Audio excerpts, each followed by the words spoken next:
And here we are. It's Wednesday night. We're gonna get into a flow state. An artistic stream.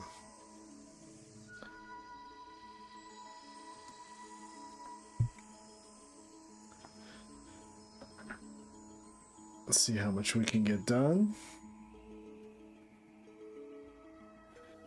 I've got my scene set up. It's only going to be 3 main key poses. I've done 2 of them already. I got sick of listening to podcasts, so I thought I would stream.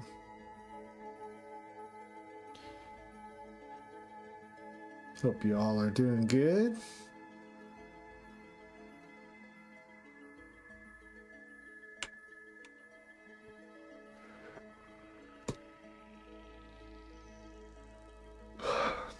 Let's get into it.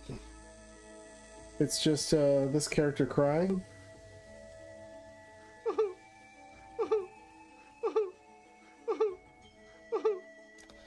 So we're gonna have to... I'm gonna do the key poses. I was pretty lazy storyboarding this. So we're gonna have to find the timing on this. But I'll worry about that later. Oh yeah, I'm gonna have to animate some tears. I'll probably do that on a separate layer. Hey, what's up, We Love Star? What's up, 1992 Audible?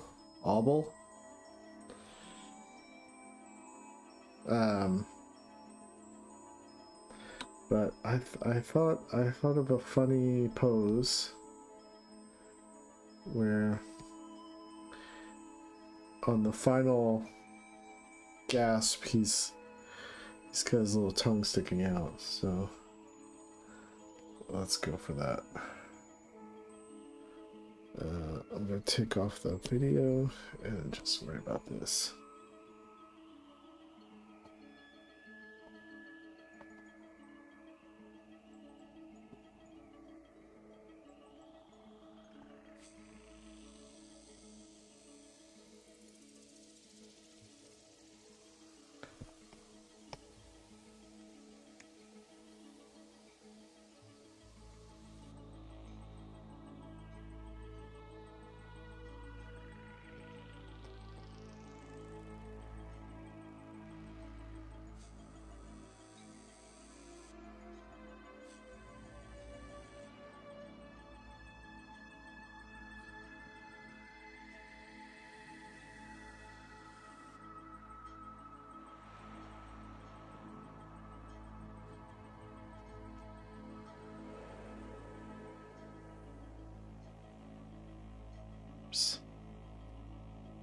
Let's turn the canvas a little bit.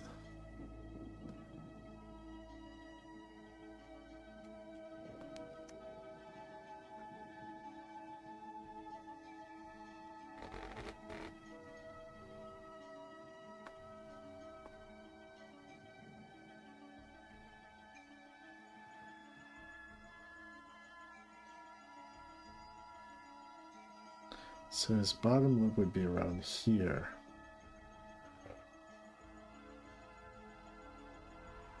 So that means I gotta move this around here-ish. So I should probably just redraw that.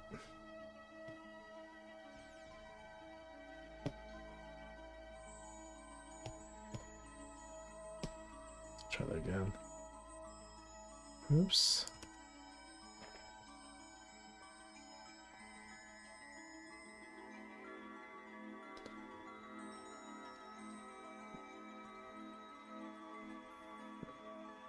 This looks so great. About there.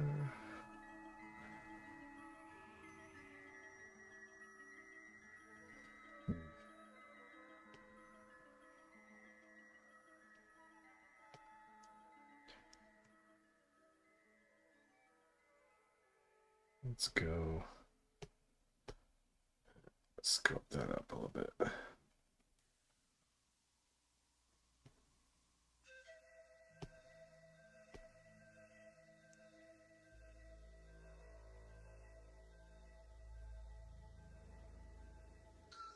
All right. Let's try that again.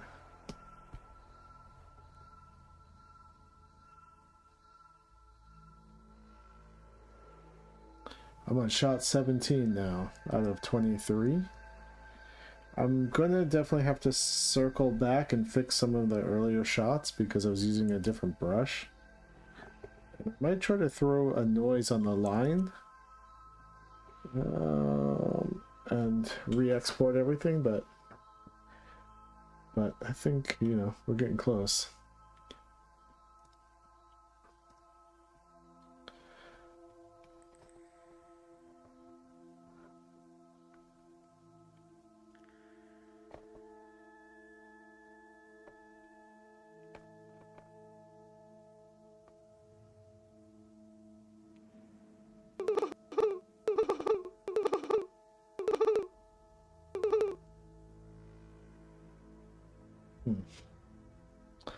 All right.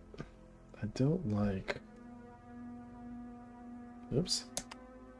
I don't like how his tongue is sitting over the lips, so I'm gonna just... This is what's bad when you have to do like a brand new drawing during cleanup, but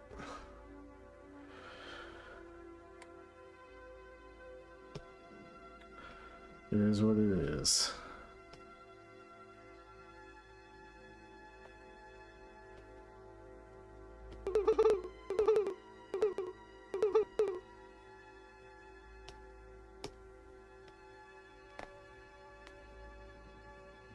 Oops.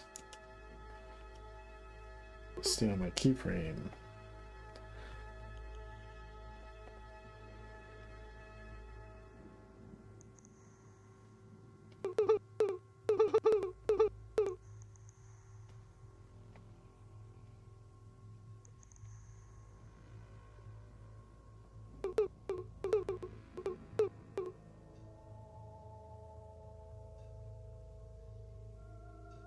I keep staying on my keyframe. Come on, Jesse, keep it together. All right. And then his eyes are gonna bulge, almost like he's gagging a little bit.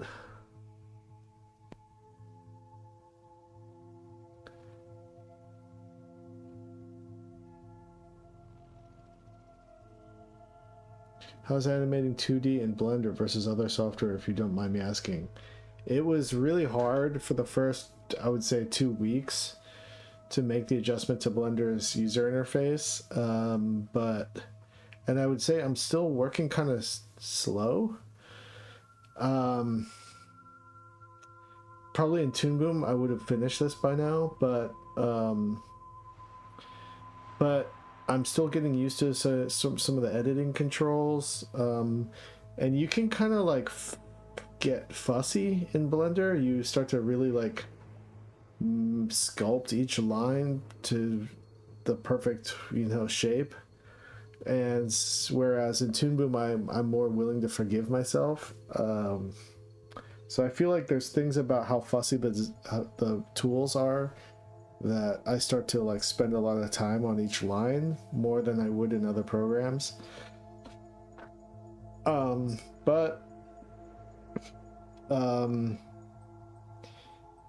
really pretty used to it now, and I'm not feeling super hung up. If I run into a problem, I kind of know how to fix it.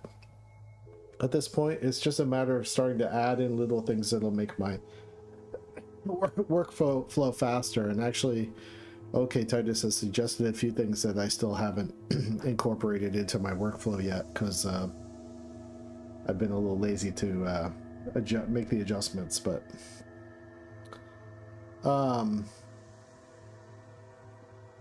yeah, you get a tarot reading if you sub, for sure. If you got a question, let me know, and Yeah, subbing on YouTube. I'm just gonna have to kind of trust that you subbed because it doesn't give me a notification like it does on Twitch. Because I'm not very savvy about these these streaming things that I'm doing. Like, yeah. Anyway, sub for a tarot reading. You can see I have my own tarot deck, and I just run it. I just run the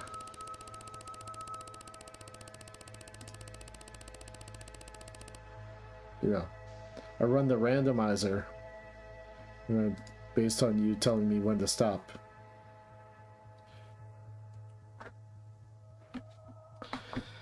And then I'll interpret it for you.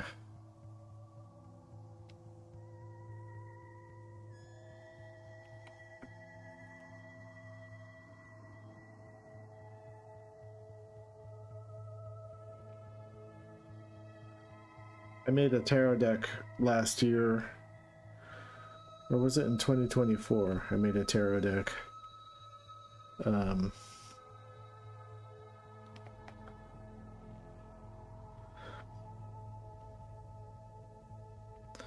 So I thought, I sold out of them, so I thought it would be cool to be able to just do readings online for people who never got a chance to pick up my deck.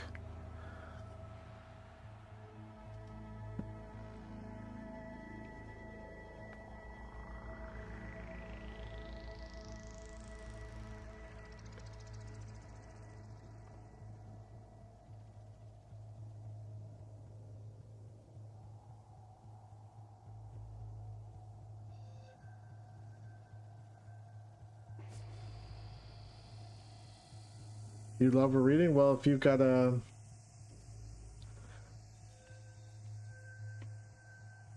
Let me know if you're subscribed, and then if you have a question, I'll do a reading for you.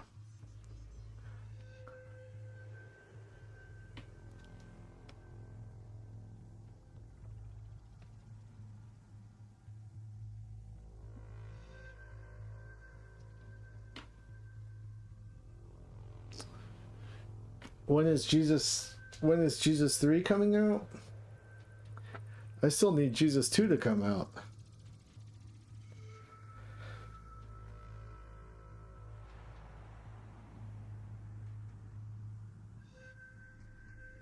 Alright, let's see here.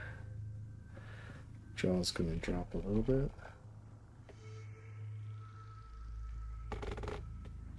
Oops.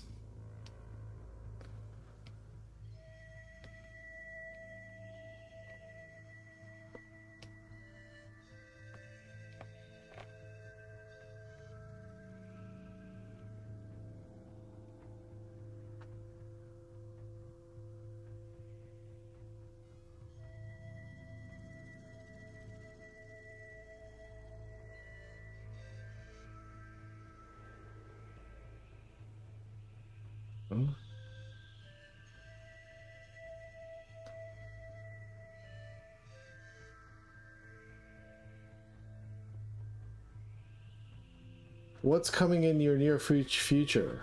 Well, okay, here's the parameters of the reading is I don't look at the future. So you're going to have to ask me your question in the present tense, because I think that predicting the future limits a person's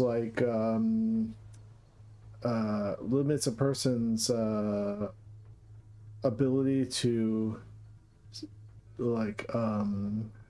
limits the control they have over their own lives. And when I get a tarot reading, I never ask about the future. I think it takes away some of your agency in the world. So I prefer to answer questions that are more psychological in scope.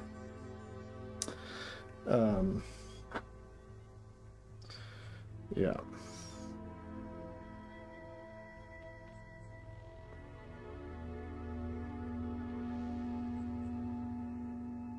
Sorry to put those parameters on it, but that's the way I was Though that's the way I was taught.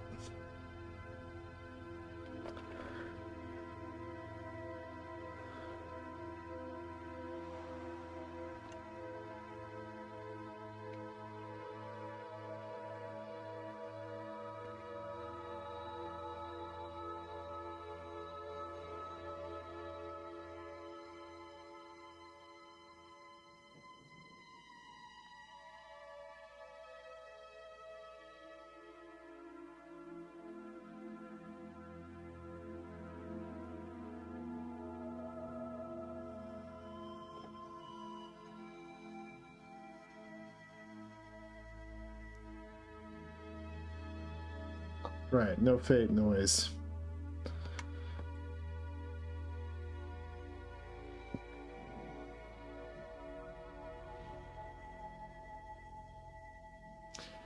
How can you deepen your spiritual practice? Okay. What are you currently doing in your spiritual practice? Just as a for context.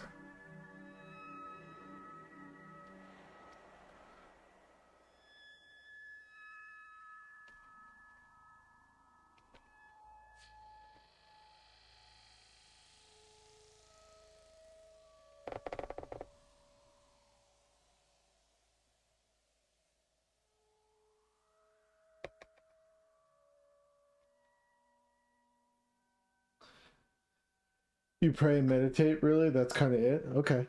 And do you have a certain belief? Like that you're praying towards?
Push this expression a little bit more. Okay. All right, that sounds good. Let's check. Let's consult the cards. So I just want you to tell me stop when you think about your question, and when you feel ready, tell me to stop and I'll stop flipping the cards.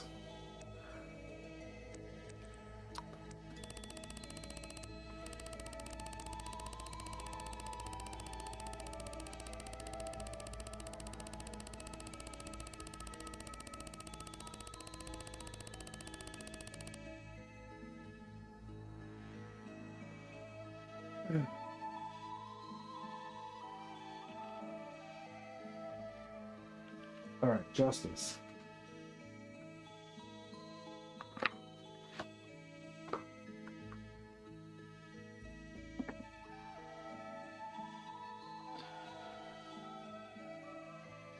Did you grow up Christian?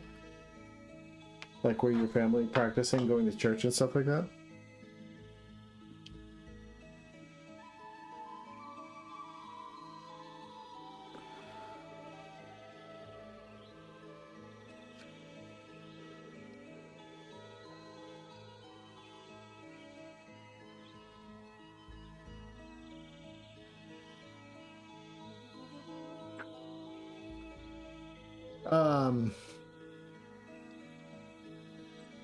Do you did you stop going to like church services and stuff? You just have a personal practice, and because you are familiar with Jesus, you just like use that as a template sort of to refer to as like a spiritual entity to like pray towards? Or do you ever like go to an actual like sermon or anything like that?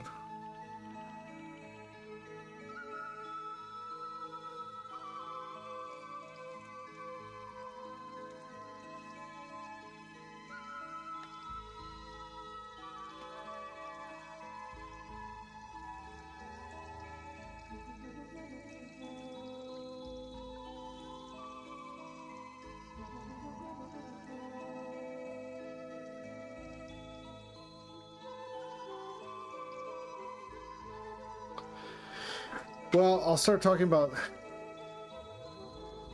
yeah, the familiarity. Sometimes I do this as a similar thing. I pray to, I basically, when I don't do it very often, but when I'm feeling like pretty out of sorts, I'll pray to like a familiar Christian God because I grew up Christian. And I actually do find it pretty helpful for me if I'm really like not doing well emotionally.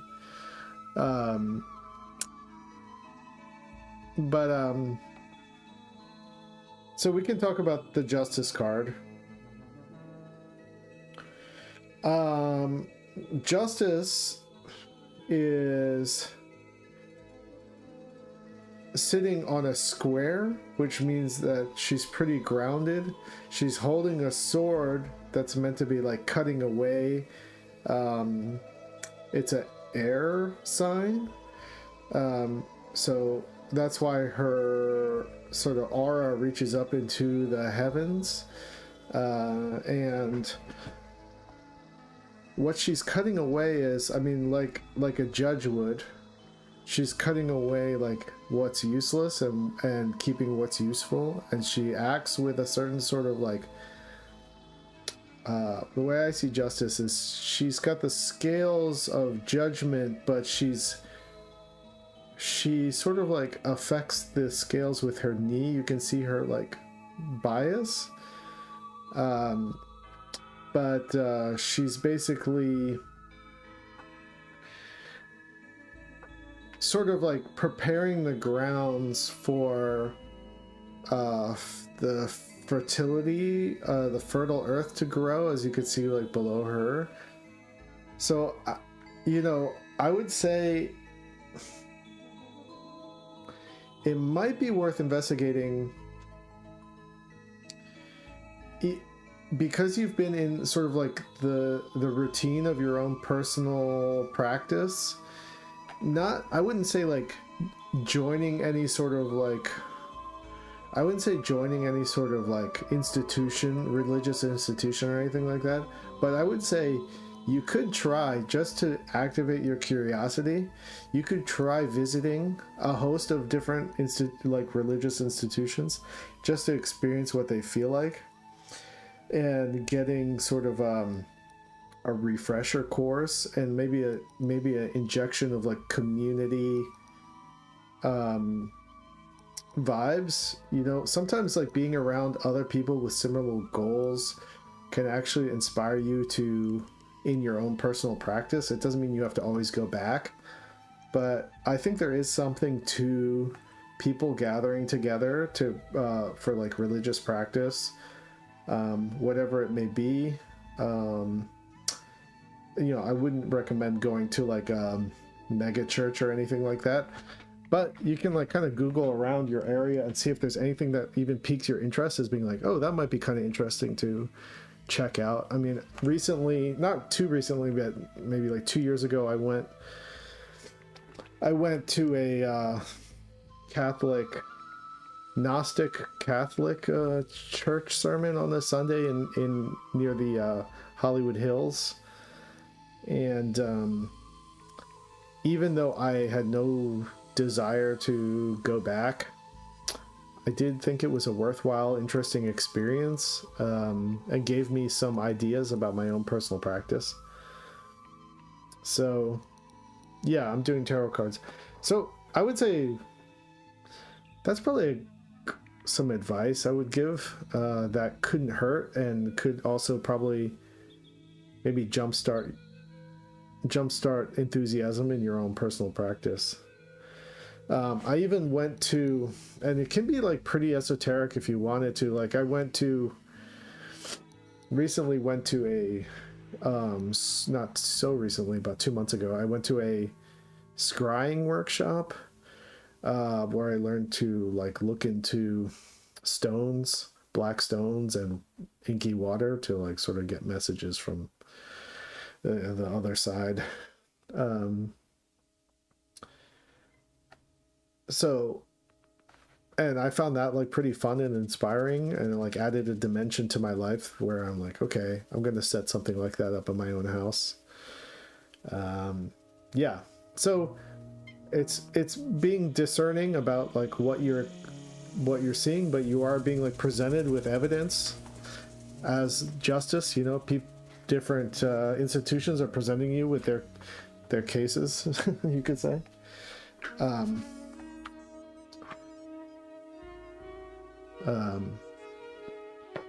Yeah, so that might be a cool thing to do.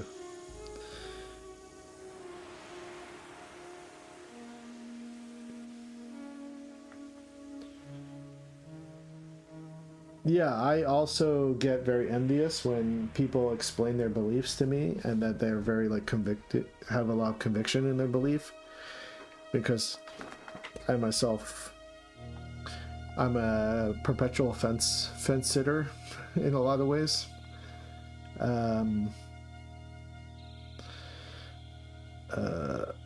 But I like to entertain ideas. That's sort of like where I usually sit in my life, is like I like to entertain ideas, possibilities. Yeah, fence feels really good on the butt cheeks. It can really like scratch an itch, you know, especially if it's a rough wooden fence.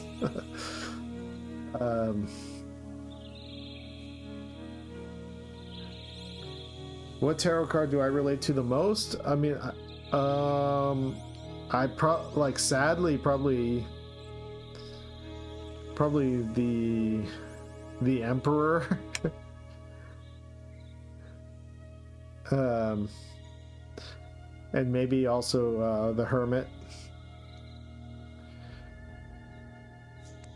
I love entertaining possibilities too. Anyway, hopefully that was helpful.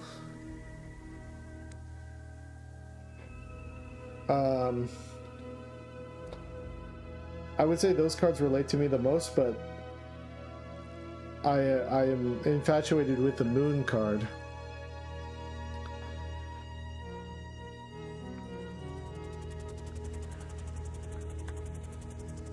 The Joseph Joestar card. Is that Newgrounds? Are you talking about Newgrounds?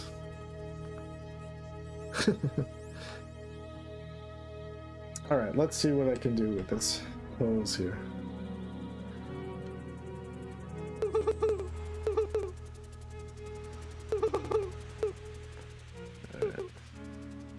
I really feel like I can push this expression.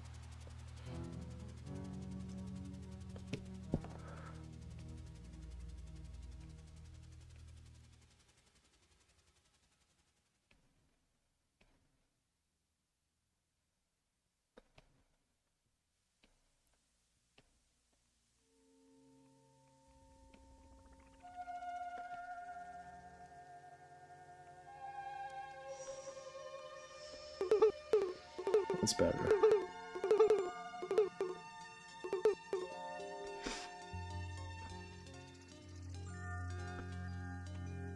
You always have you feel familiarity with the Seven of Swords. I was looking at the Ten of Swords the other day.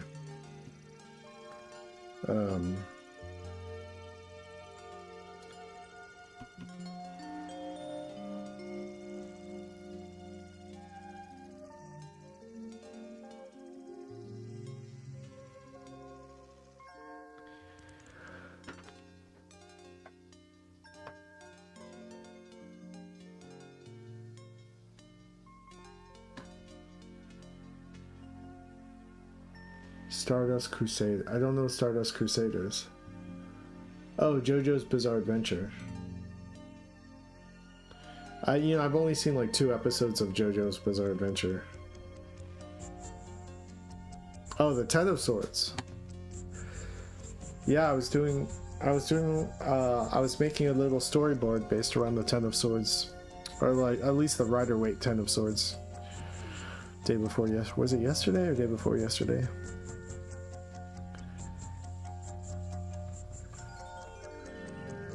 Yeah, it's a really extreme card.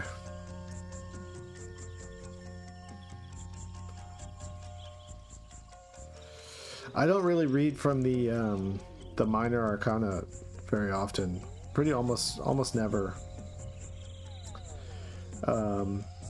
Because I'm more of a Marseille tarot deck kind of guy than a Rider-Waite.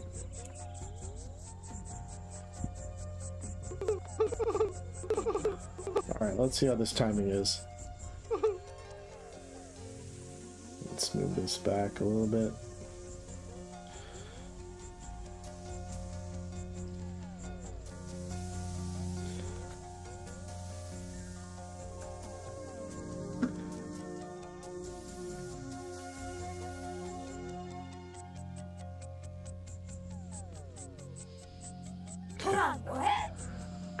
Hey, thanks for the subscriptions. Hey, Owlsley. Oh yeah! Yeah! All the Adventure Time episodes you worked on are my favorite. Enjoyed your work on Midnight Gospel and wish you well in current and future projects. Thank you very much. That's very nice of you. Oh wow, look at all these subs. Hey Marby, if you want Owlsley, if you want a tarot reading also, please ask away.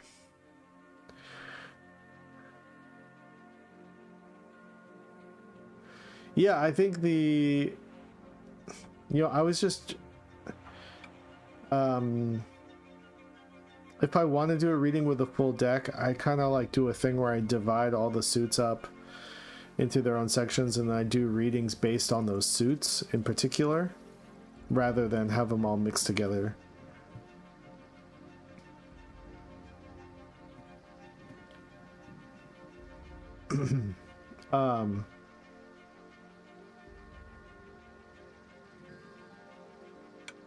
So if someone has a material questions, I could ask them, I could read from the coins, the pentacles. If they have a creative question, I'll read to them from the wands, things like that.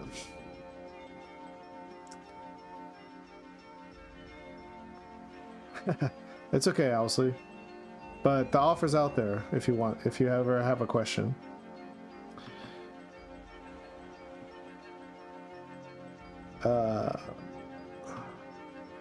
What do I think is the biggest problem with Hollywood or anything in California? With Hollywood, just from my own experience, I think that the landscape of entertainment has changed so drastically in the past,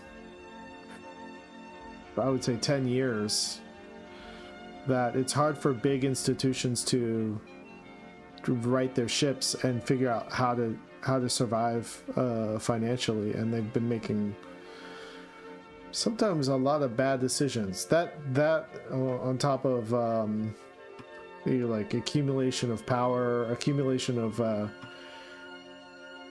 companies not doing well and then getting bought by bigger companies and all that kind of stuff. The centralization of power, I think, has also hurt the industry a lot. I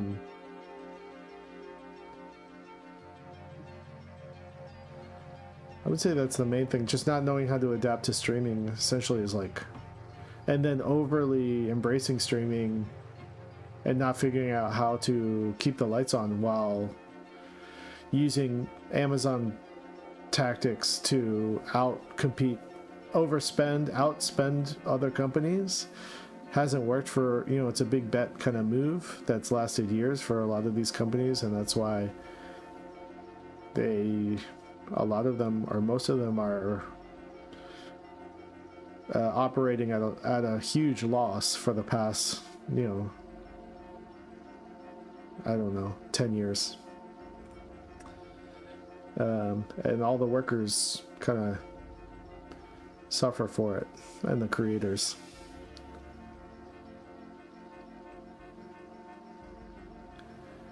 On top of that, the lack of business incentives in the US to keep entertainment production happening here, you know, while other like smaller countries with less economic power are leaning in, like places like Ireland and stuff like that, or like, hey, we'll pick up the slack where you guys are, you know, dropping the ball on your own workforce.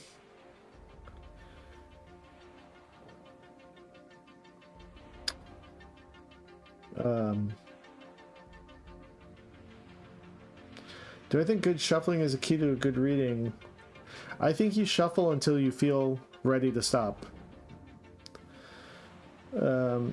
Hollywood is now a place for people. I think you just have to have a honest connection with the deck. You have to be sincerely engaging with your cards.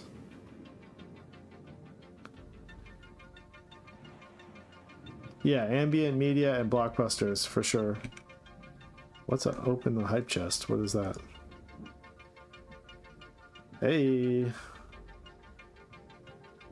How do I share that? Alright. I don't know what that is. And choo choo. Yeah, ambient media like Emily in Paris and stuff like that.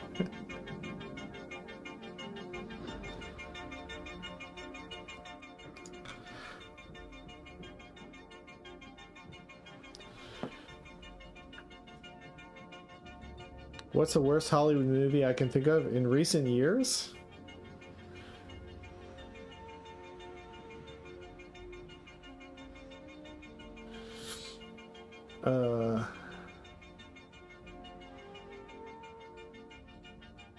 Hollywood is a place where people get exploited and where art goes to die.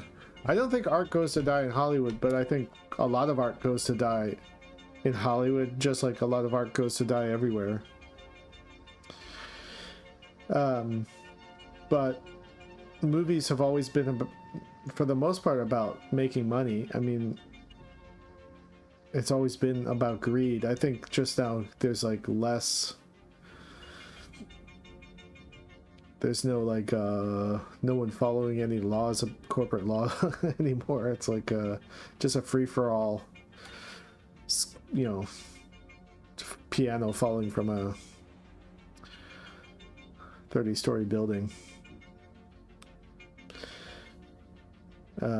That isn't to say there aren't cool things being made. Like, there are cool things, still cool things being made and coming out. So it's not all bad. Just it's not great. It's just not a great landscape currently, I think, is the, you know, the opportunities are less. But in the independent landscape, the opportunities are more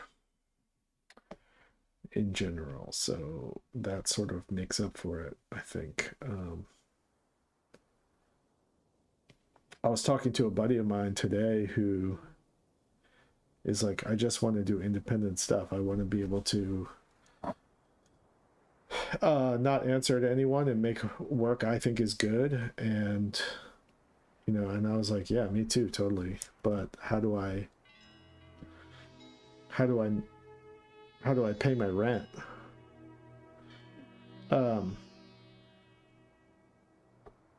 That's the question.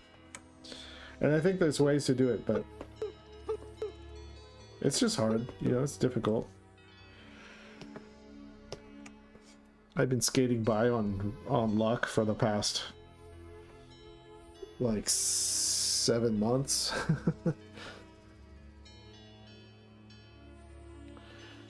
Uh,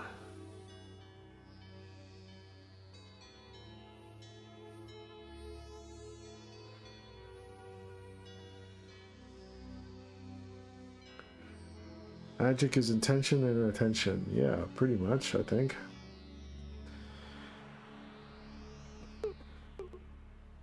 So I'll copy this pose. No, wait. I'll do a.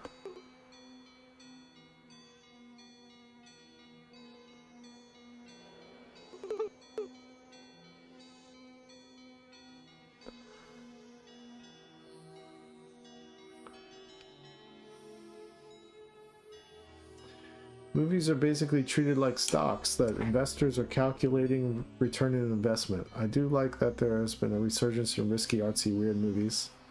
Thanks to A24 and Neons of the industry. We at least have bigger studios trying to emulate that hotness, even if it's a bit pastiche. Yeah, I think most, well, if the movie companies are smart enough, they'll all be like, we'll all be going back to sort of like mid-tier budget, you know, $20 million films instead of 150, $200 million films. And then they can make more films and hopefully sort of like do this, throw a bunch of stuff at the wall and see what hits. I feel like that's a less risky move. I don't know. What do I know? But leaning into genre and stuff like that, you get, you know, horror movies seem to do pretty well, and yeah.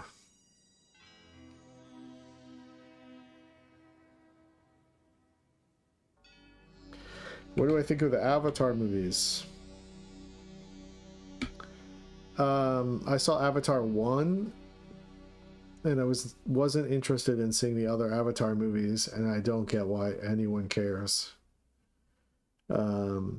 It's a completely like NPC story world. It's just like a non-entity of bloated filmmaking, I guess, is what I think of it. It's like not good, it's not bad, it's just something. It's like a product that I have no memory of. There's nothing memorable or interesting about it. And I like James Cameron, and you know, I think I love the Terminator and Abyss and Aliens. He's made some great movies. I just think Avatar is just a waste of time.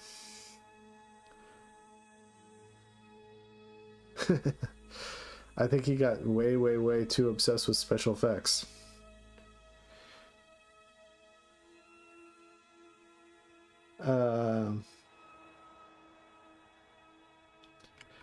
Do I think that Na'vi should have looked more alien? I think people who like the Na'vi, there's a whole, you know, population of people just obsessed with the design of the Na'vi. So who am I to say that the Na'vi, I think they look fine. They just don't look, I just don't care about them. I don't care about the way they look. I don't care. Nothing, it just does nothing for me. It's just mid. It's just mid. Is what I think of it, basically. I can barely even think of it.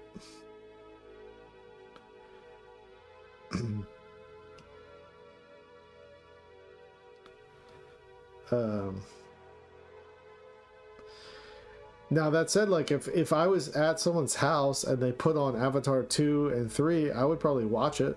You know, it's like one of those things where I just don't feel anything about it. I just feel nothing. When I saw the trailers, I felt zero feelings. I was like, it was like I went blank. I felt completely neutral, uncompelled.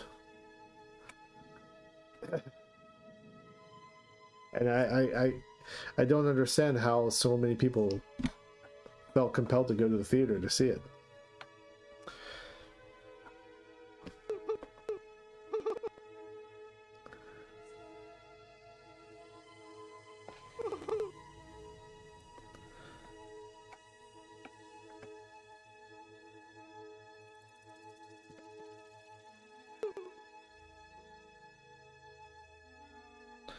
It's a good change.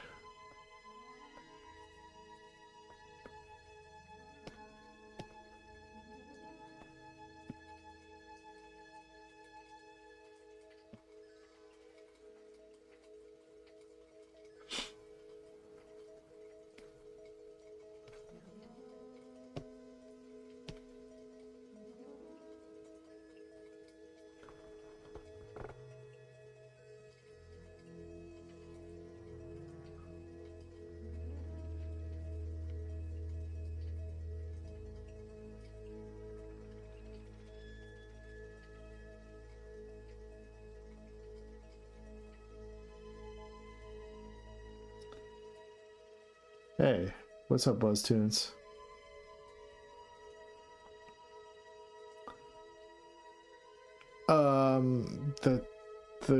My avatar? My avatar's name is Jesus 2.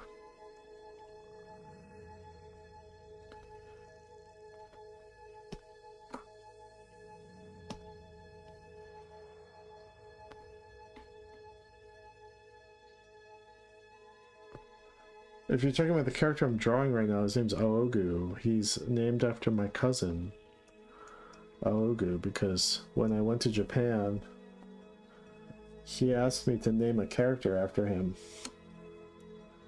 So I was like, okay, I'm working on a thing, I'll name him after you.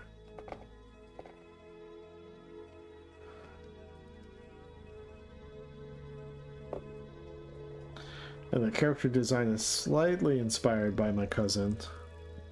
He does have a slightly froggy looking face. Not to be... Hope he isn't offended by that, but... A cute frog.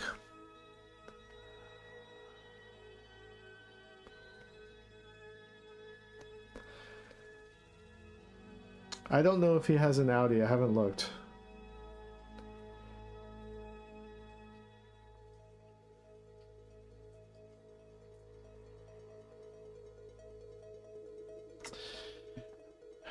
Didano says, I'm almost finished with an animation. I feel like I'll transform or die something when I do. Have you had feelings of graduation like this with your projects? Yes. So my graphic novel that's coming out in September called Forming, it took me 15 years to finish it. And I was getting scared that what I had to I started to get like a superstition fear that when I finished it, I actually was gonna die. And I had to sort of like talk my brain out of thinking that way.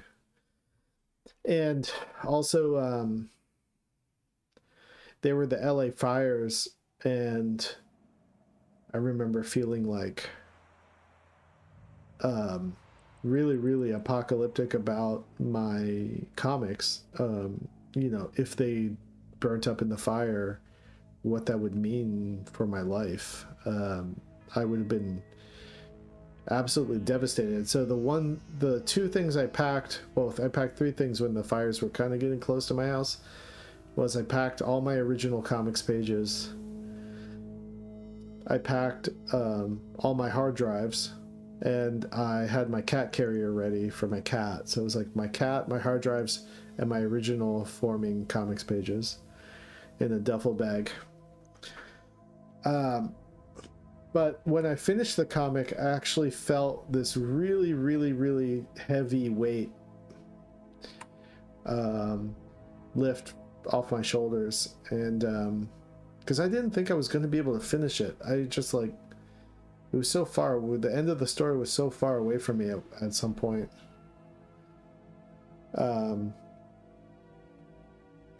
so that when I finished, actually, there were 2 days where I just like, one day I was like walking home, I just started crying in the street. It wasn't a sad cry, it was like a relief.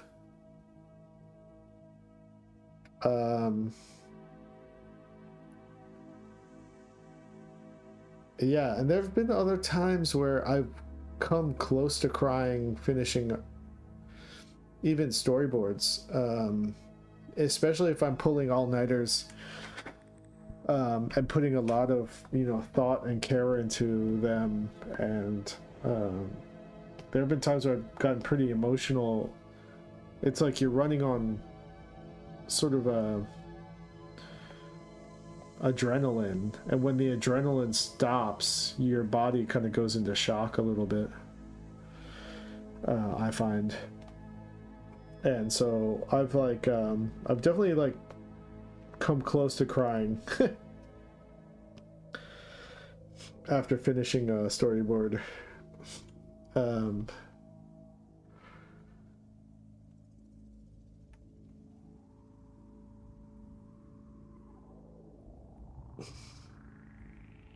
Yeah. I forgot I was at my friend, my neighbor's house, Robin Aka's house, and they were reminding me of the early days of Adventure Time when I would come over at like 11 at night to their house to storyboard until like 4 in the morning or something, just sitting on at their table, at their coffee table, drawing. And I remember because I used to like to work at night, and I would ride my bike to Koreatown because the Koreatown coffee shops were open till sometimes 4 in the morning. I would go there at like 10, work till 3 in the morning storyboarding. And I completely forgot about that phase in my life. I think it's been a while, so I forgot I was doing that kind of shit. And I would sometimes sleep in the office and stuff like that at Cartoon Network. And those sorts of like just going hard in the paint, you know, you sort of like build up this adrenaline,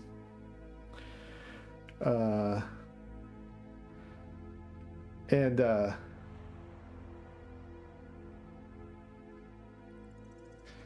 yeah, it would be super emotional for me, but I was sort of like addictive, sort of, you know.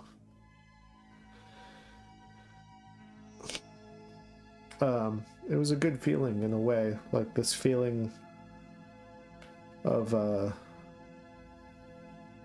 you know, I haven't ridden my bike in a while because I inherited a car. I inherited a car from my ex-girlfriend 2 years ago, and yeah, my bike has been sitting neglected in front of my house for the past 2 years.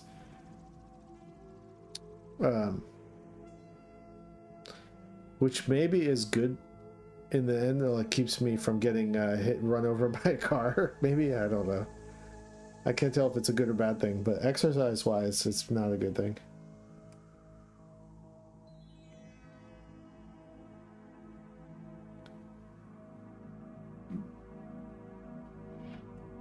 Did I feel that way, especially when I was writing on solo aborted Adventure Time apps? Yeah, for sure. Yeah, because the solo boards, you didn't really get more time. If my memory is correct, you didn't get more time to work on those. So the work on those was really intense.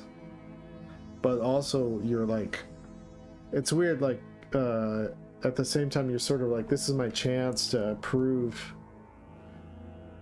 my like auteur whatever chops or something. So in a lot of those ways, those, you know, the Borders that did solo episodes, it was their chance to kind of shine, you know. I remember Kent Osborne doing a solo board that was like really leaned into his like situational comedy chops. You know, he did that Jake the Brick, I think was the episode he did solo, if you ever saw that episode. And I know Tom Herpick really liked doing solo episodes where he could kind of show off his storytelling chops.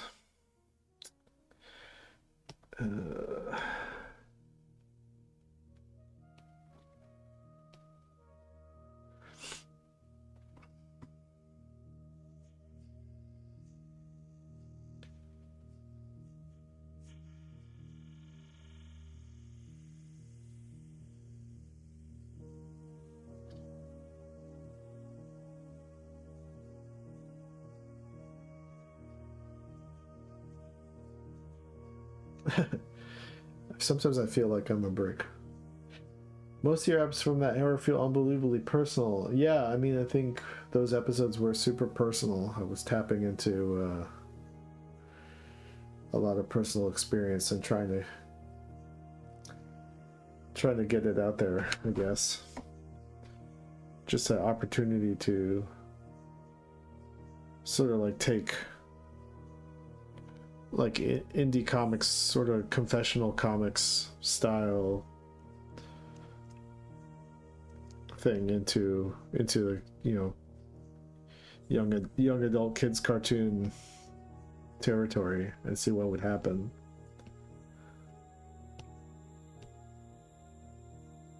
Let's see here.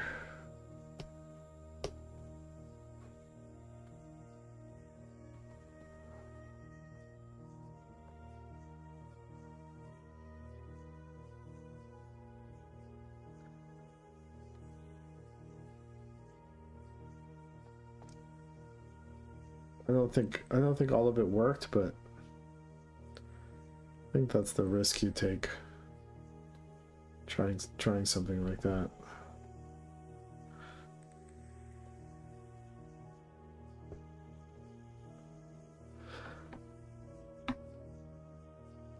Yeah, I think Hall of Egress is like one of the great, you know, all-time great Adventure Time episodes.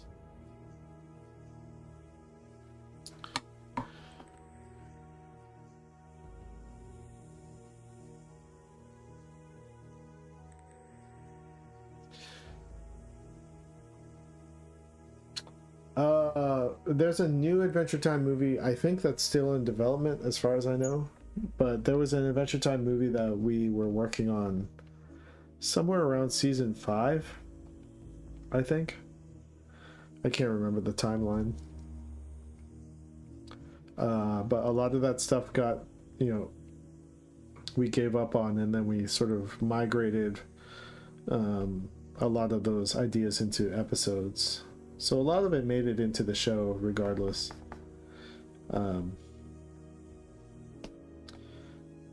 But yeah, the movie was not good. There were definitely cool ideas and really funny things in it, but we were too used to writing for 11-minute TV, and we were still structuring it that way, and it didn't work. It wasn't working. Like when we pitched through it, it just, we like all of us kind of looked at each other. I think in my memory it was like, this isn't hanging together very well. Yeah, it felt too episodic.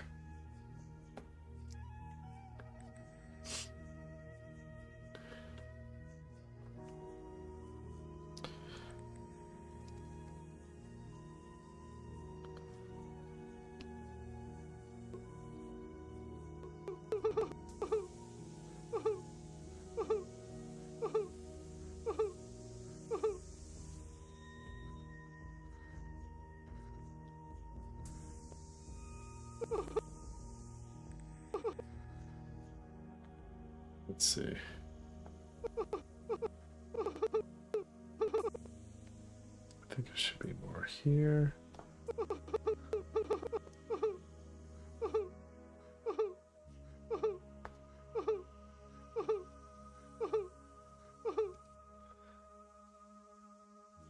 Save my work. I think movie plots, yeah, there were multiple boarders working on different sections. It was basically we had four or five teams working on how many episodes was it? Like basically, if I remember right, something like basically nine episodes or something. All combined into one single movie length thing. So we were still structuring everything as if we were just doing separate episodes, but it was all supposed to tie together. And I think we learned from that by just making multi-part episodes rather than trying to make a movie, because movie plots are like way more simple. You could take the plot of a one Adventure Time episode and make that a whole movie. Movies are just paced completely different. I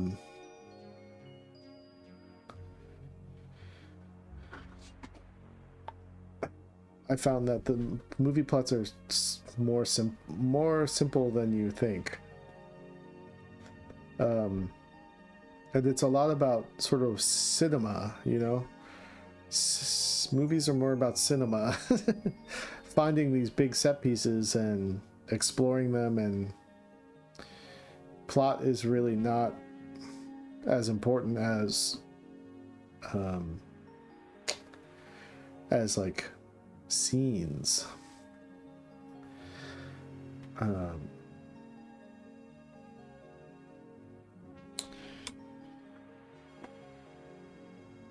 Do I ever procrastinate? Have you developed any methods to not procrastinate?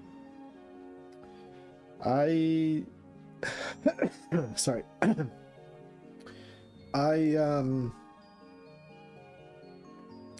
If I feel like anxious, I will go for a walk, go get a coffee.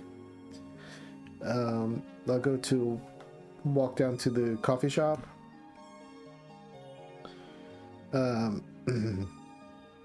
I'll take care of some emails. I will call somebody. Yeah, things like that. But I've conditioned myself to the point where my main default is to want to sit here and draw, and I don't much care for doing other things.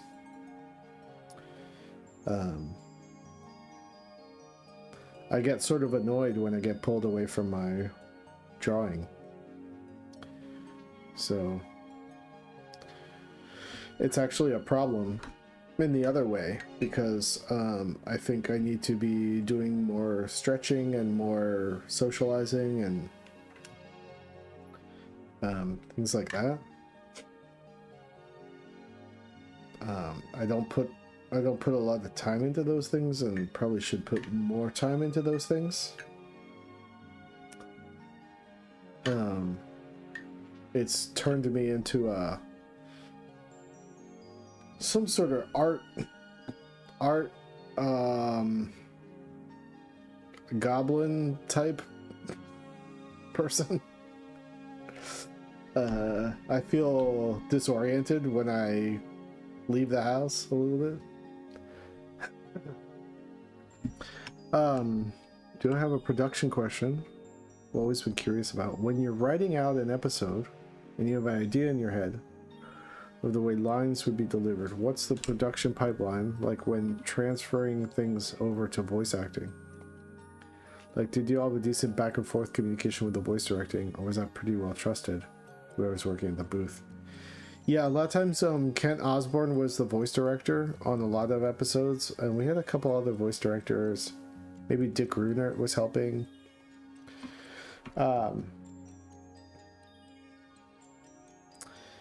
At some point on Adventure Time, you have to trust the pipeline and the people hired to do those jobs.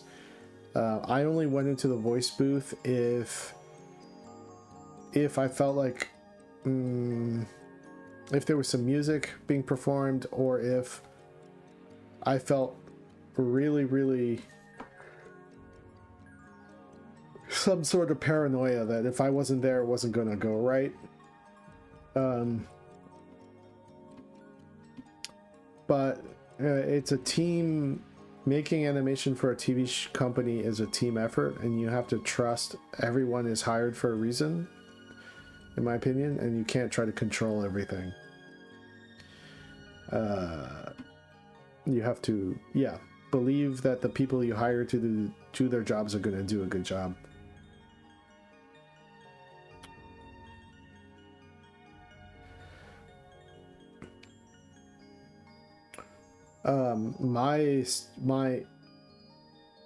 My method of going from storyboard to animatic now is a lot more personal.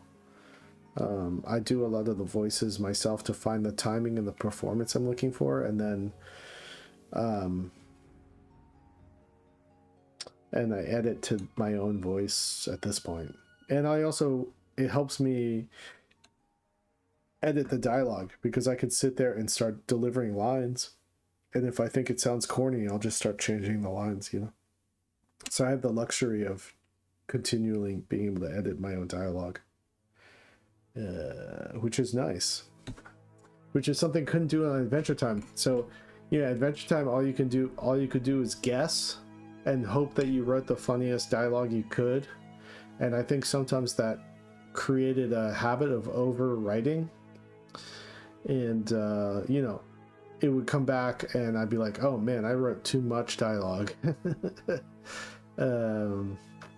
Sounded really funny in my head,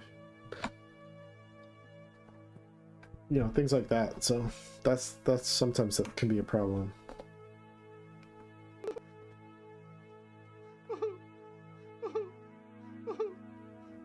All right, so I'm gonna do a little breath here, somewhere here.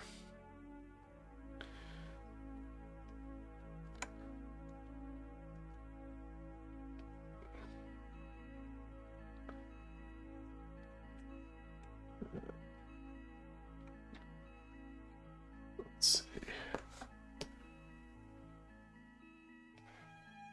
Oops.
little bit of our breathing.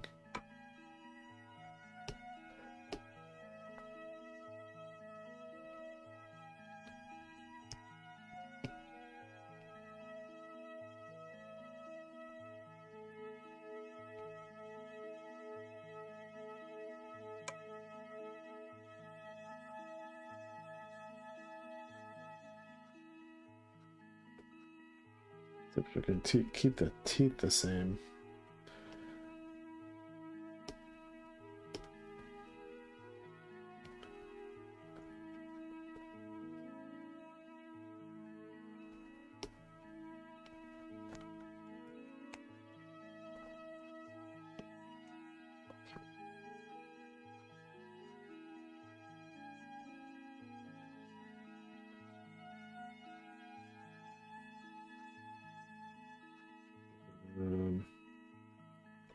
And then I'll have the tongue stick out a little bit.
Bring in the cheeks a little bit.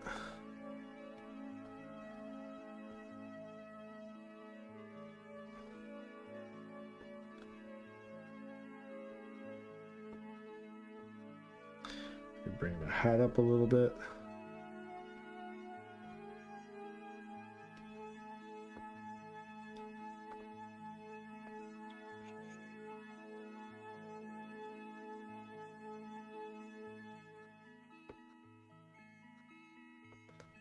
All right. And then maybe the lips a little bit, the top lip just a little bit. Okay. So then we'll copy this.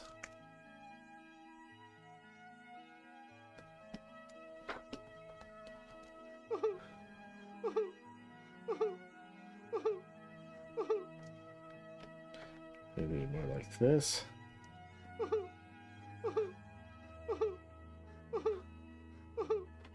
Maybe more like this.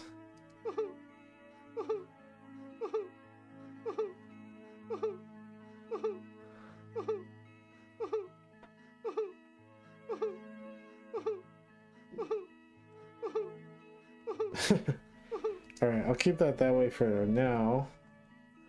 Let's save. What's up, Bubblegum? All right, so now I gotta draw his hands, and I gotta do his tears.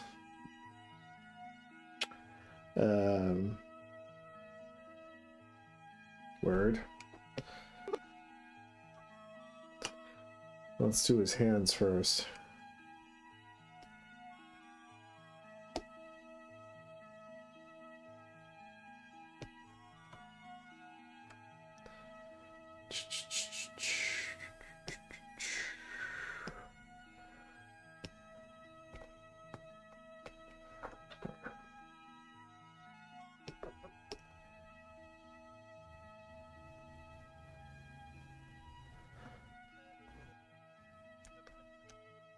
Do that. I think behind.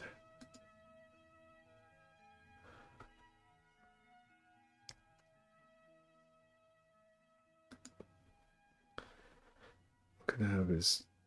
No, it's gonna be. Oops, come here. GY. It's going to be in front. All right. So there we go. Bank. There we go. Bank. Bank. Yoink. All right.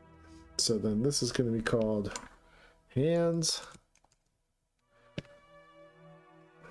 And have I seen that one Yokoyama book, Baby Boom Final? No, I haven't. Oh, Ocheng, were you talking to me? Do you talk to me about Joe Daly? Because I have some Joe Daly news.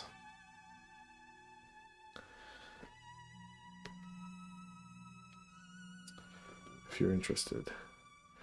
I was talking to Fantagraphics, and they are planning on putting out the, as far as they know, they're planning on putting out the English version of his new latest book. But they're tied up with sort of, the French edition is coming out in smaller volumes, so they have to wait, I think, until the French edition is done being put out. There's some contractual thing. So that's why it's kind of taking a while before they even mention saying anything about it.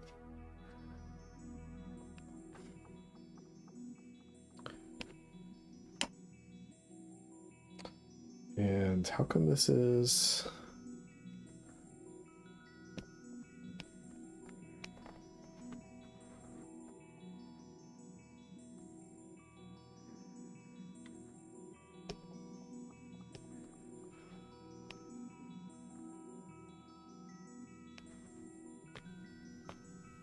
Oh, that's why. Okay. All right.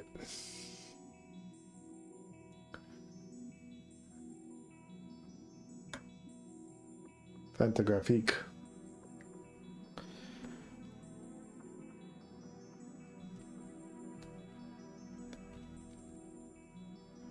Okay. So we're just going to do his hands here. I'm going to go into draw mode. And then they're going to be sort of pressed up against his chin.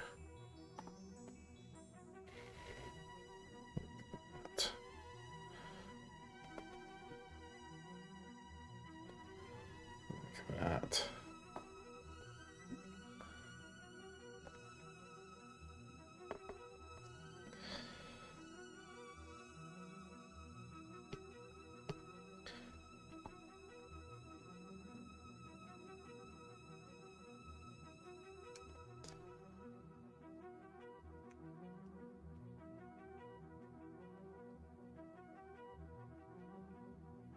Okay.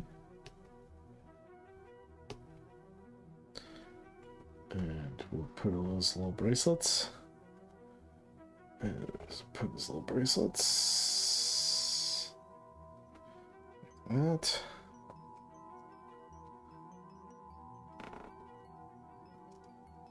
Okay.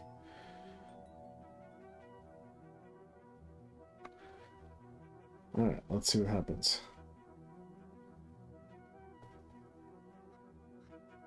Here. So then we'll do a little squish.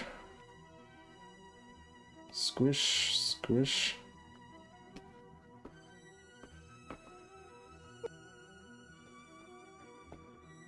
Here, squish back.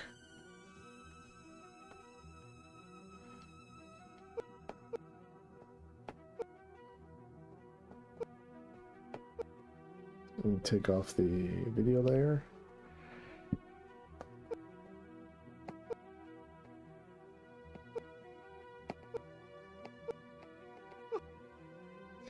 And then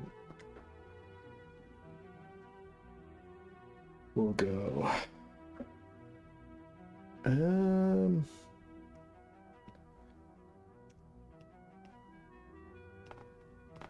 less, more round.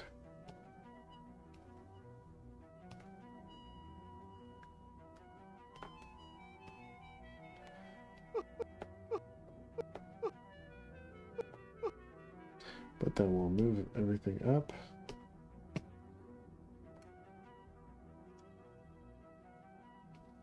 Something like that.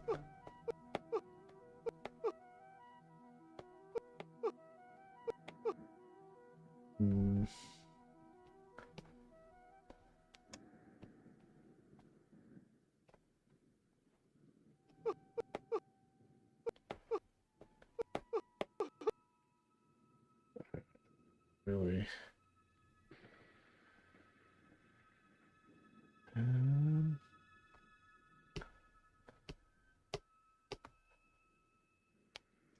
Grab it down, something like that, and then sculpt.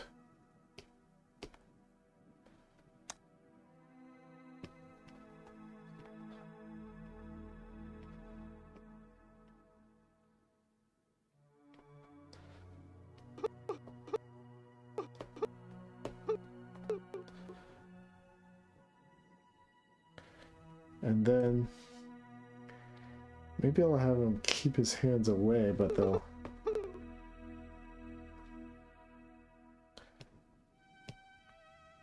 return to their circular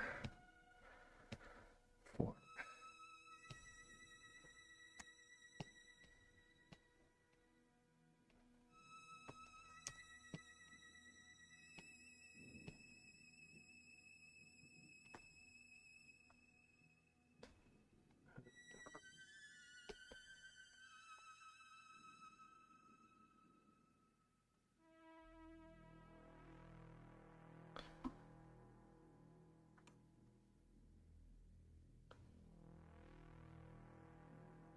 Okay.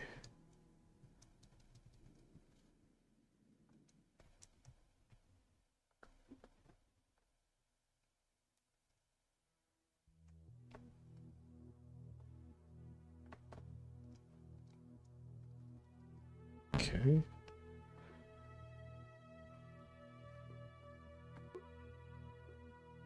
So that should go there. And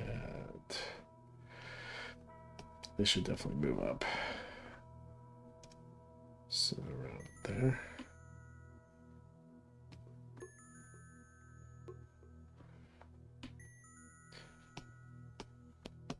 Save.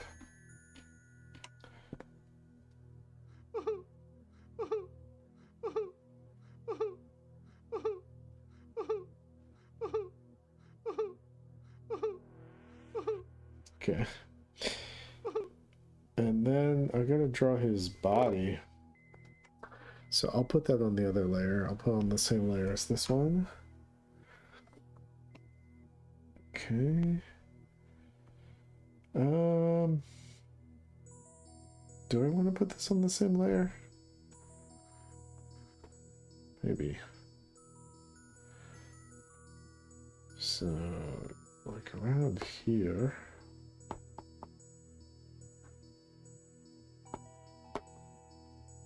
Oops. So basically, that.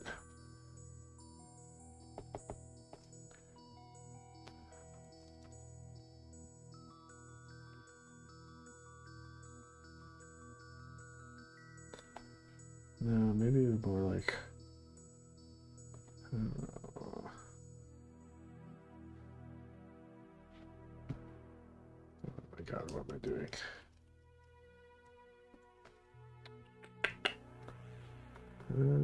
More like here.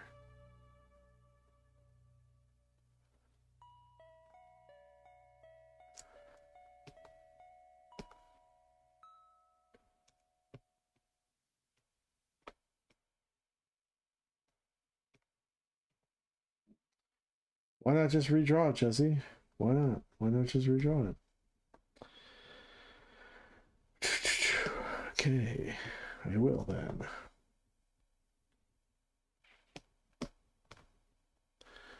Okay.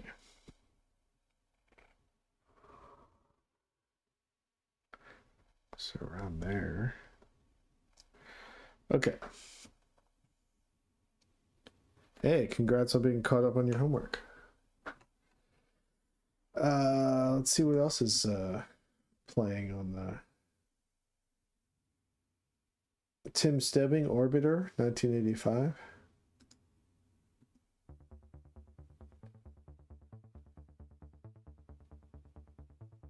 Oh wait, Tony Gunning Love Magic from 1990. Let's hear this.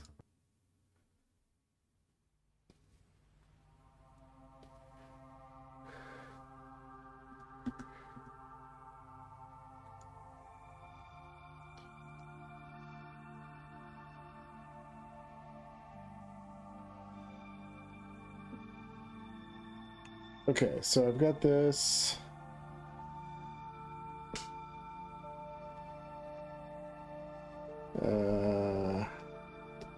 Copy. Copy. Copy. Paste. Paste. Paste. Paste. Paste.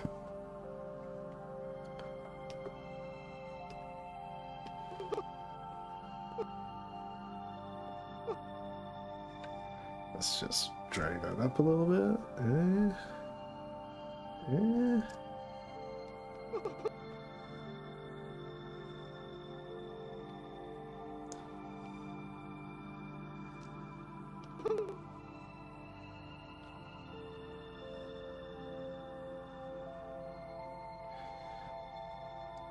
All right, let's see.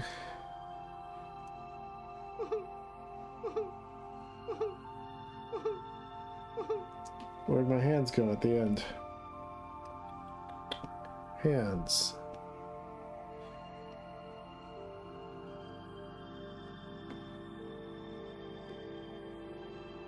Oh.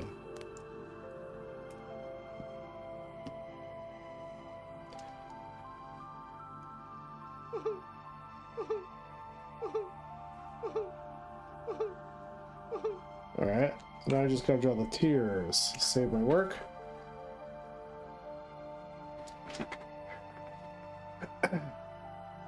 How brutal does Blender have to be for Toon Boom's license? Well, I think in the end, it's like Blender has all these capabilities that I want to take advantage of. So eventually, this is going to go from doing 2D to doing like 2.5D. That's my goal.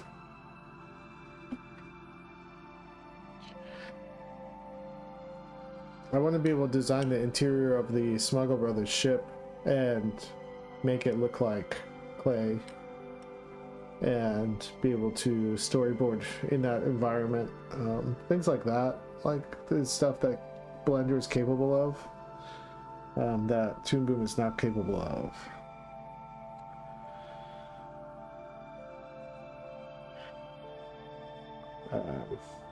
Okay, so let's do the tears. Tears and rain.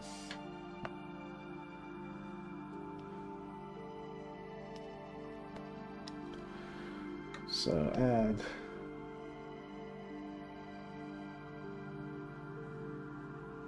what am I doing? Grease pencil. Stroke.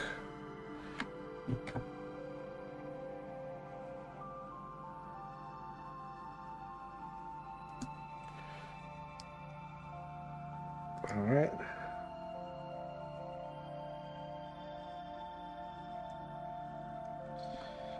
So we're going to do tears.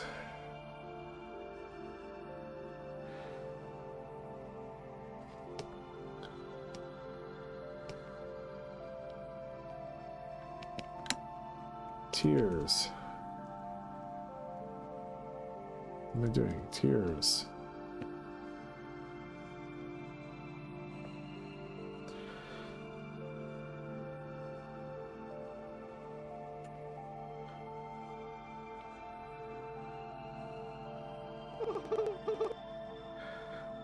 So I think that they're gonna like splash when his eyes go like that. Alright, so let's see what I can do here.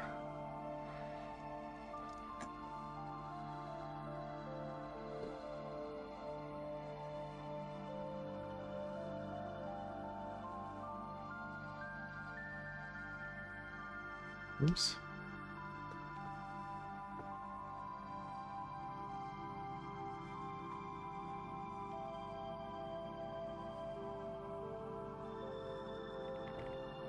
And you know what I didn't do? Is I didn't save my last project's tier color, but I'll just go back in there and figure out what it is, and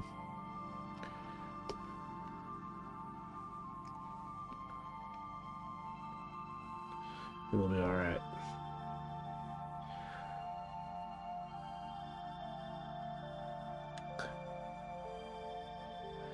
Why is tier spelled the same as tier? Tears. Good question.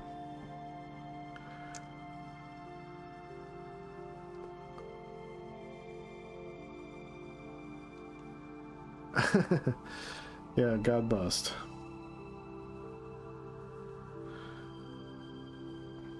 All right.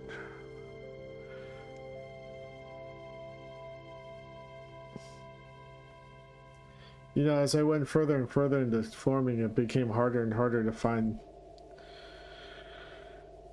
you know, ways to surprise people.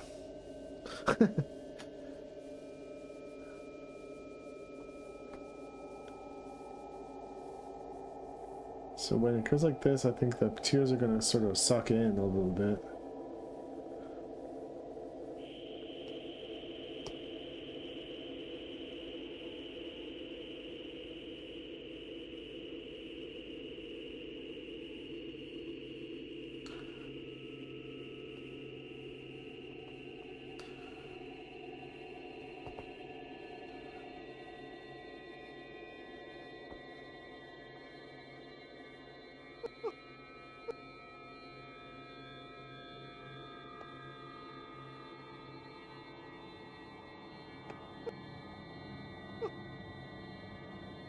Maybe they'll go all the way.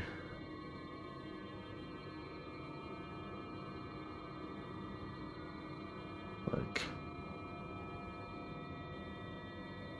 here.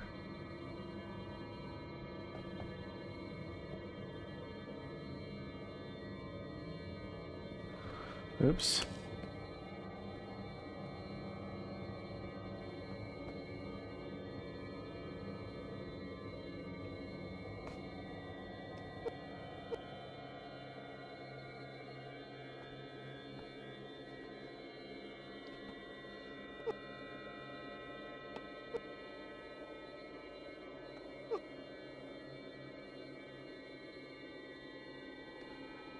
And then they'll go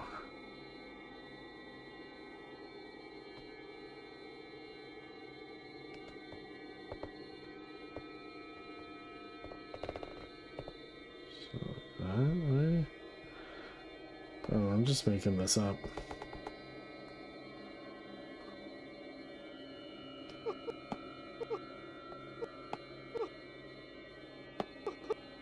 And then they burst out here, so they'll go boom, boom,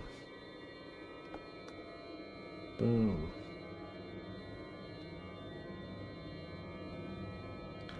boom, boom.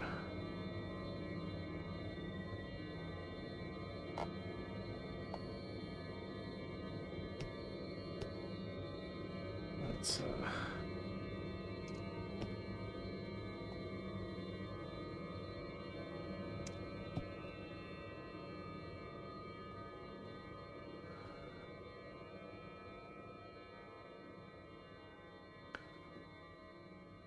Hey, Pressure Matt, thank you for the streak. Speaking of whale,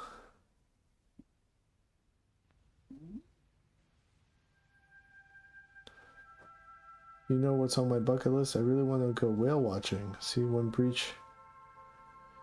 Yeah, it would be cool to see a whale. I tried going whale watching once in England, and I got really seasick, and everyone else on the boat, or a bunch of other people on the boat, also got really seasick and were throwing up, so we had to go back. sort of a disappointing.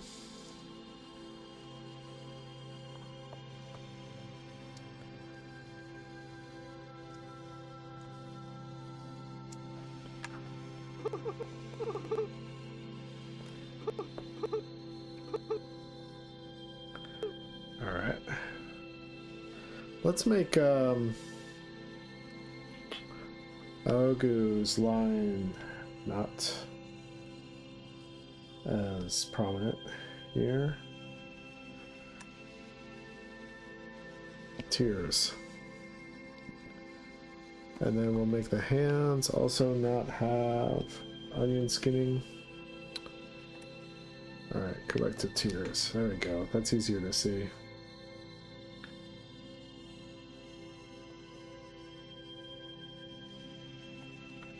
Yeah, I was like, once I got back to land, I was just like laying on the ground. I was so seasick.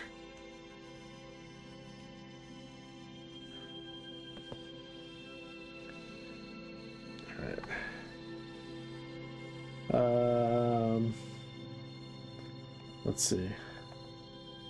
Something like this. Oops. Something like this.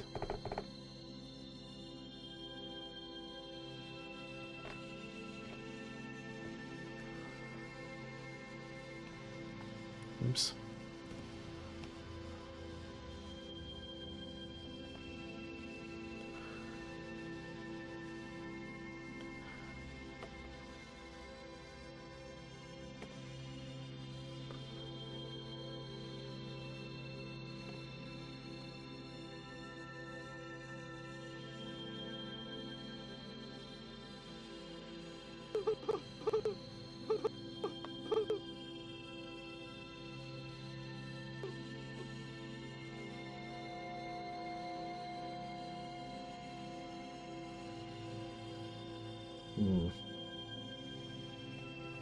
Maybe.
More like out here.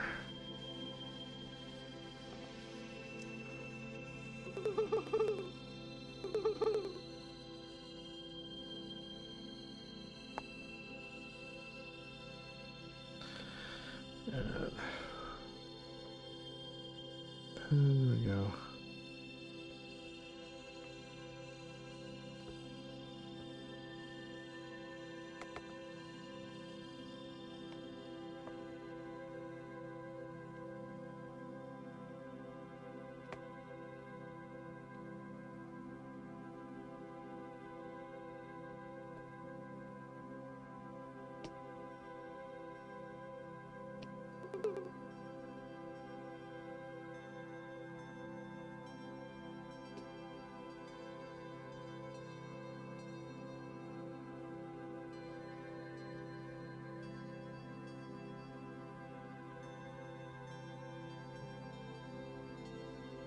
Actually should be not covering as much distance as they are at this point, but I'll fix it.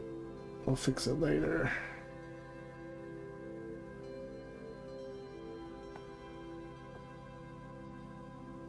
Let's see.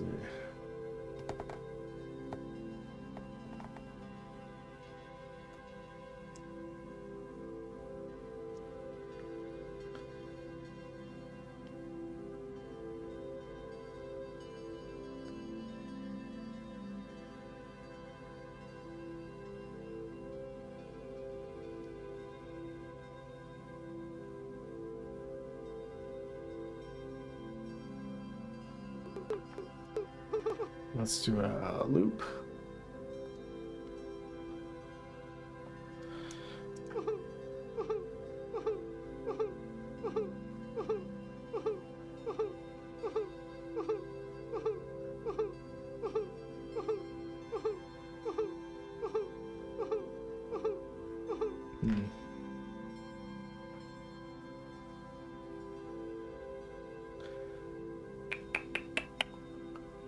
Let's see. Expand the loop.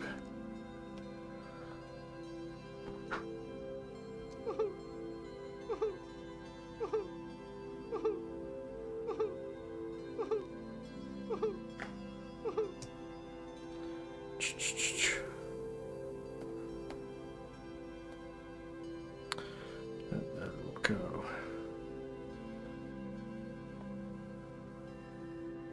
Oops.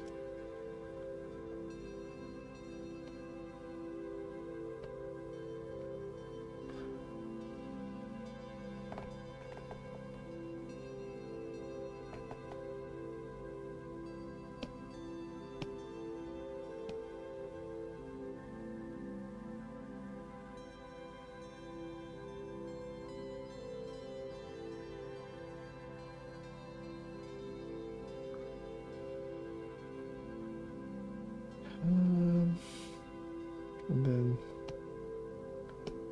there's nothing.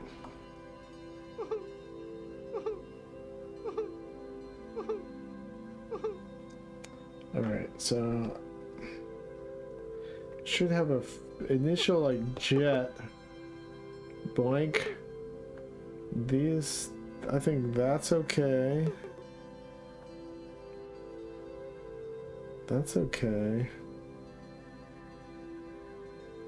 I think this should be closer.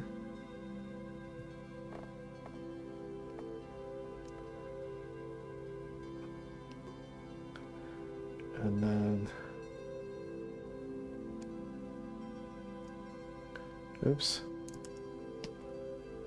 this should be a little closer. And maybe a little bit closer.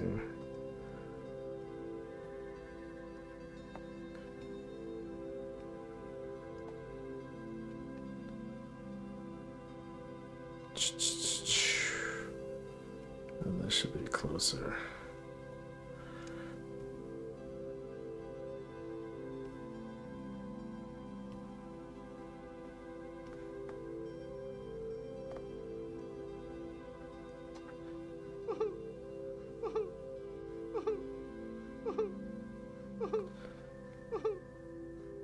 Okay, and then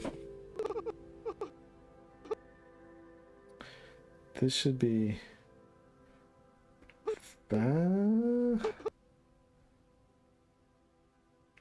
faster.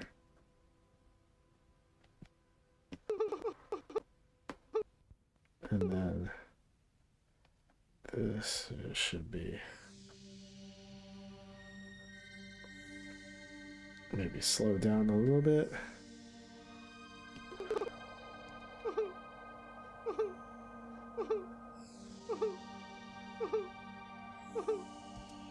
I don't know. Maybe I'll slow these down to 3s.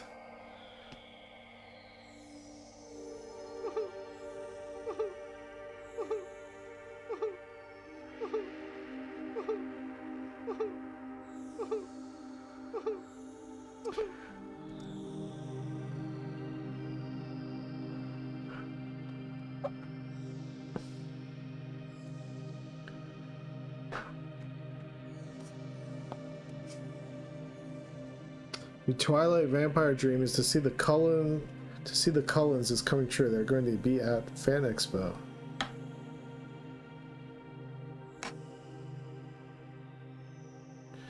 Triangle of Sadness. I did not see it. I was not interested.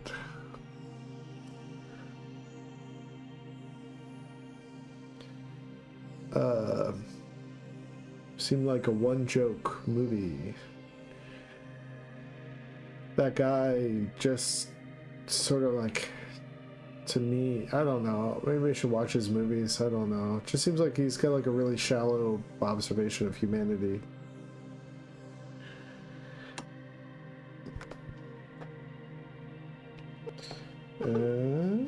Okay. But maybe I'm wrong. Okay, save it. Let's go for color. Oh, I'm completely right. Okay, alright. Well, good to know, because it didn't seem that interesting to me. It's sort of like that movie where Ralph Fiennes like makes dinner for a bunch of rich people and eats them or something. And I'm like, yeah, okay, I get it. I get what this is supposed to be about. But getting what something's about is not the whole reason to make a thing, a story, you know?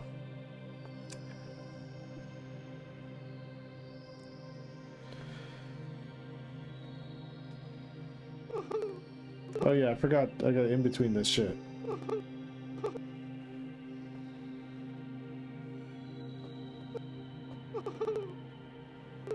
Fuck.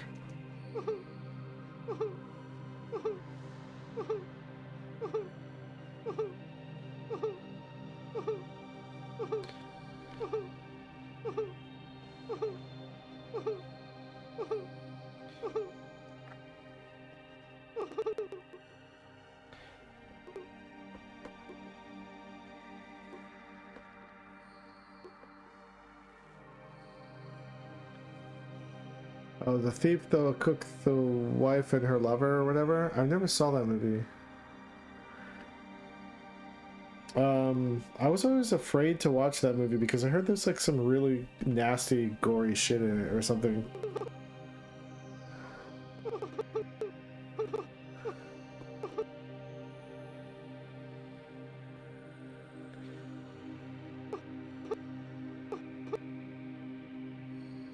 Alright, I'm just gonna do a little ease-ins and ease-outs.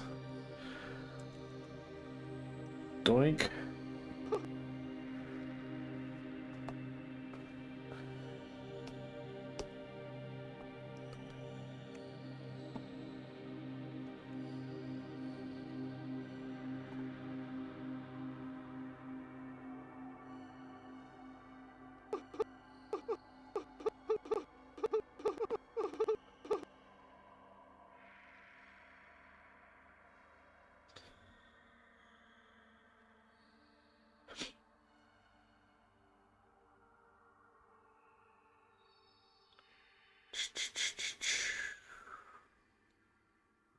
It's on. You don't remember it being too bad. Maybe I was just like hearing, you know, sometimes you hear things from film critics where they're like, warning, this shit is really disturbing, but then, you know, it was just someone who was being overly too much, you know? Too much of a warning? I don't know. Okay. So I'm just gonna move this up one.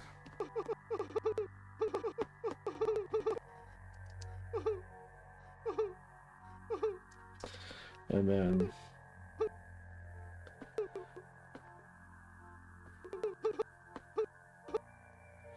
I'm gonna copy this again and put it here.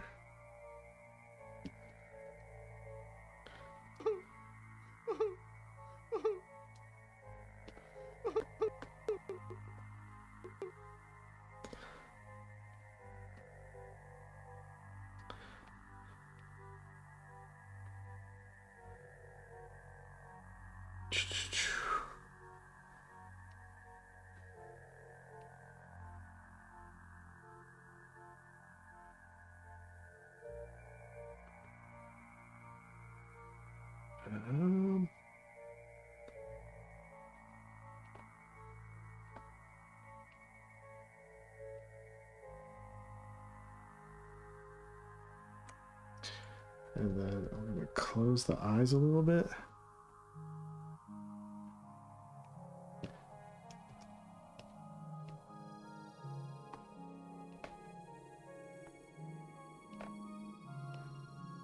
Oops.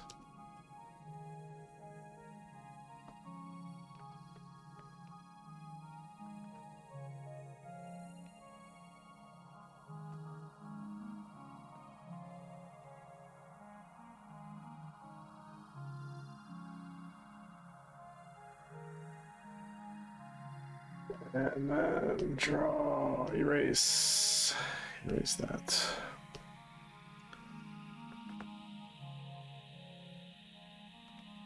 So like that.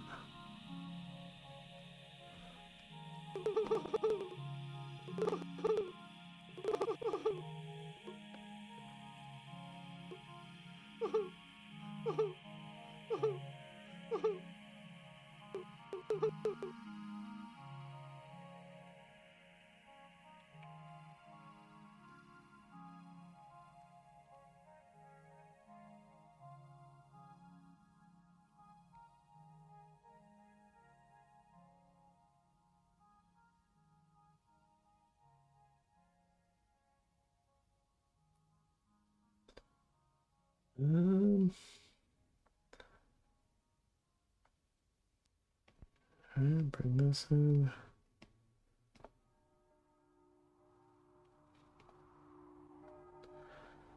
Okay.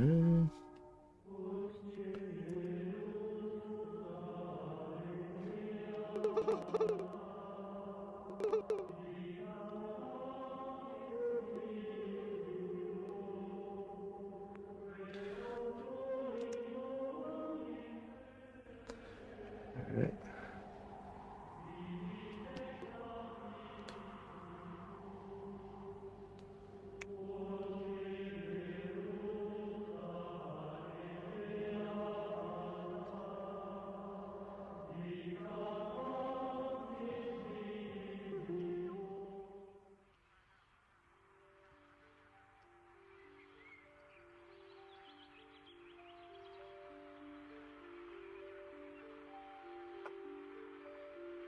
Lucas Moodysson.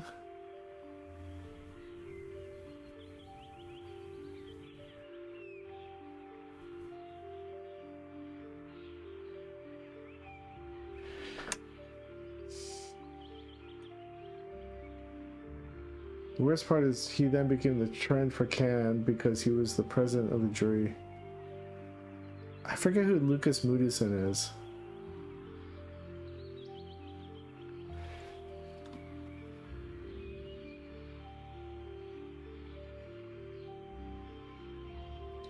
I haven't seen Sinners. I heard it was fun, but I haven't seen it.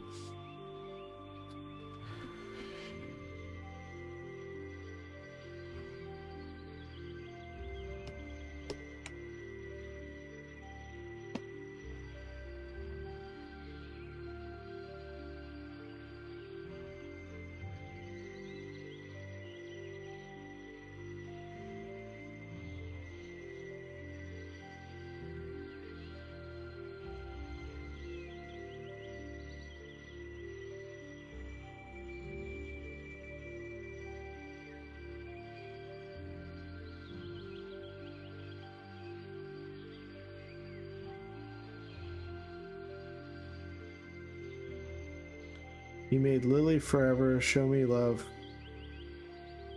Together We're the Best. I haven't seen any of those movies. I don't think I've even heard of any of those movies.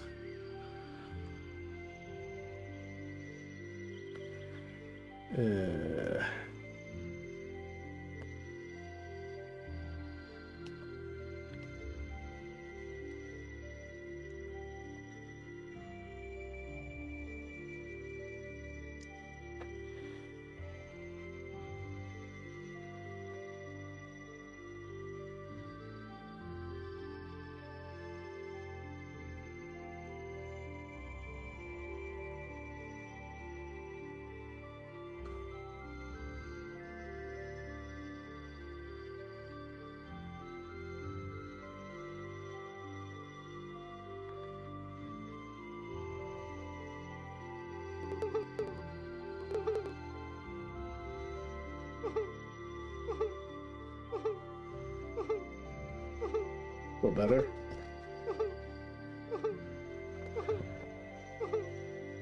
save it. We're listening to Tony Gunning, Love Magic. It's from 1990. Let's see here. Some tape cassette someone archived. It's a vibe. I'm into it.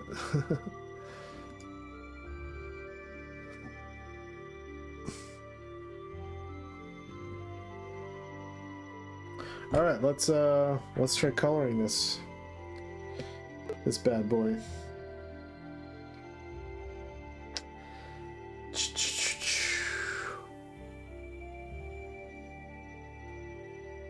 All right. Let me get rid of the hands. Let me get rid of the tears.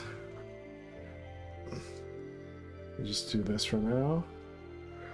We're gonna go to File, Append. Not this one. Not this one. This one. Get my materials. Yoink. Append. Alright.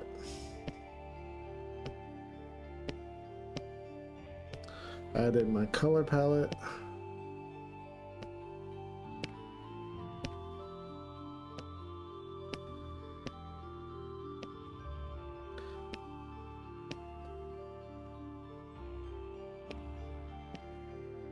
Alright.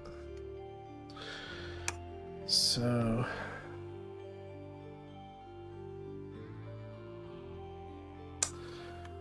Dogma 95. Yeah, I didn't really follow the Dogma 95 stuff. I wasn't super interested.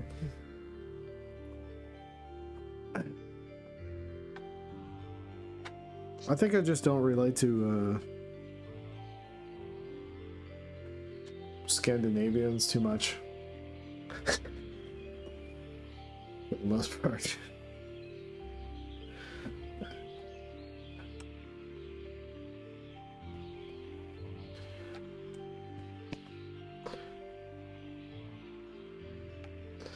Alright, let's see. I gotta draw on the hint layer.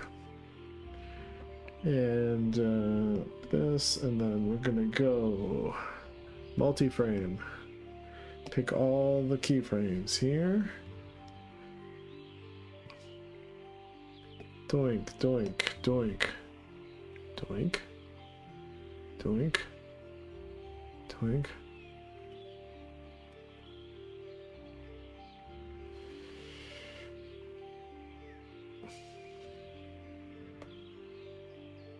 Okay, and we'll go skin.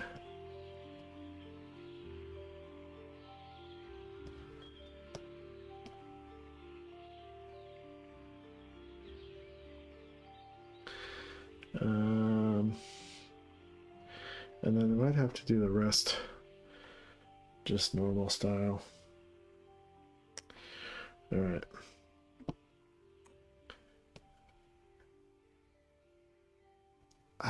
What did Tove Jansson do? I like Ingmar Bergman. That's maybe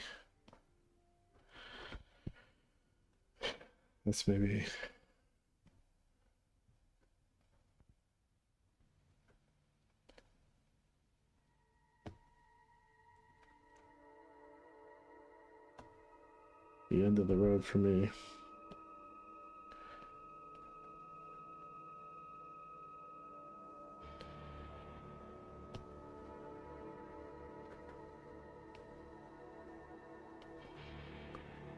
Oh, Moomin.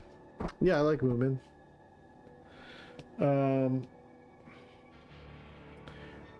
I remember liking Hour of the Wolf. I like Seventh Seal, of course. I liked Fanny and Alexander. I like Persona.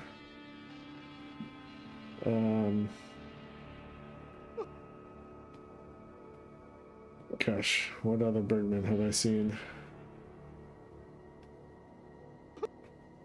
Those stand out to me in my memory.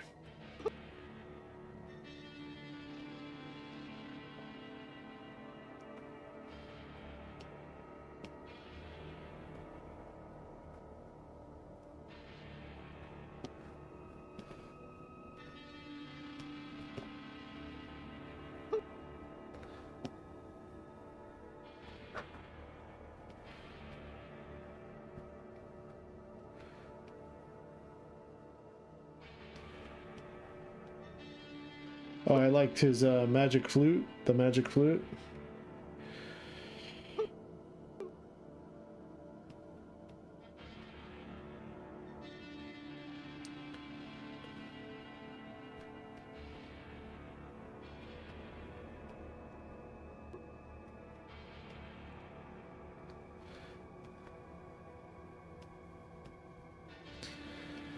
My biggest problem with the Seventh Seal is the Jester character.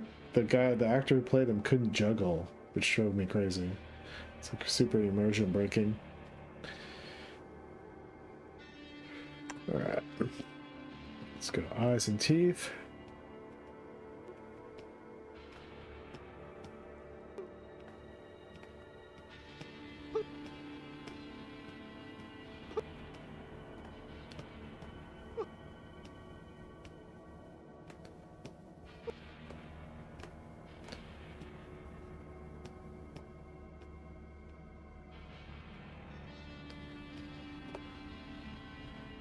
Let's go inside mouth.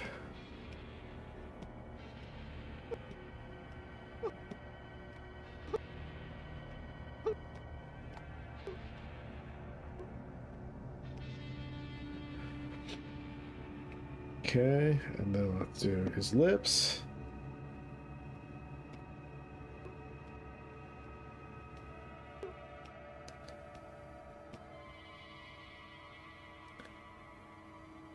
Blind chance. I'm just saying, if you're gonna play a jester in a movie, learn how to juggle. You know, or don't even juggle at all.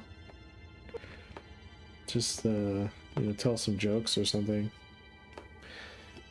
But he was like pretending to juggle for half of his scenes, and he couldn't do it. Hey, Bergman should have said some shit. He should be like, let's get a different jester in here. You're fired, buddy.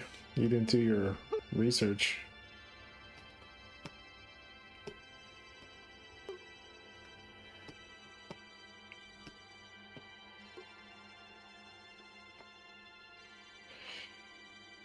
Okay, and then we're gonna go.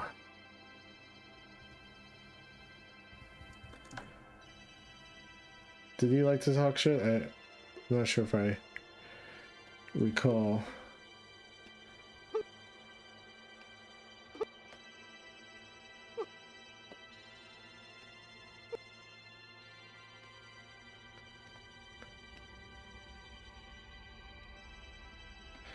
All right. So let's select all our keyframes, multi-frame, and then we're gonna hit line art, hint layer, fill layer, and pray to the gods of color.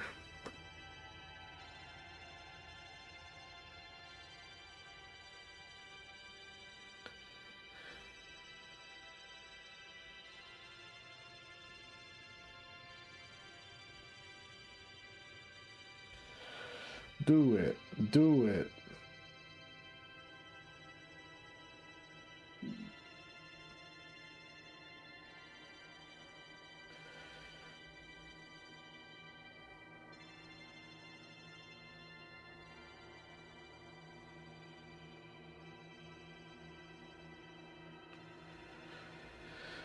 Oh yeah, what did he say about Antonioni? Because I don't care for Antonioni.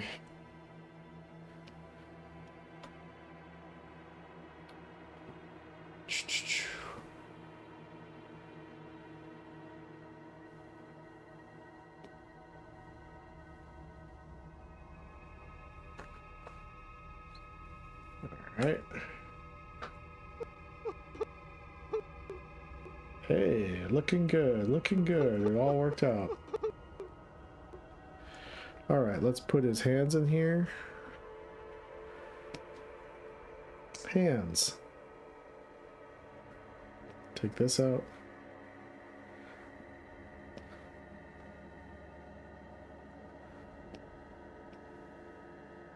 Oops. Okay. So we're gonna go skin.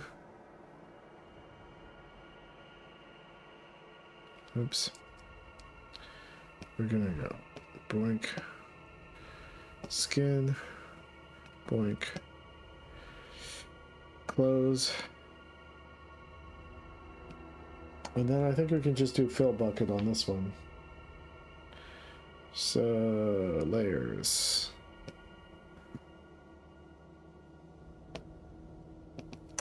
Fill.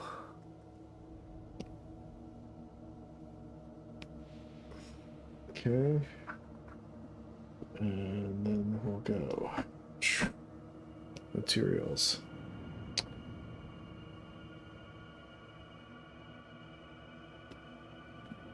Floor. Blank. Let's see how that looks.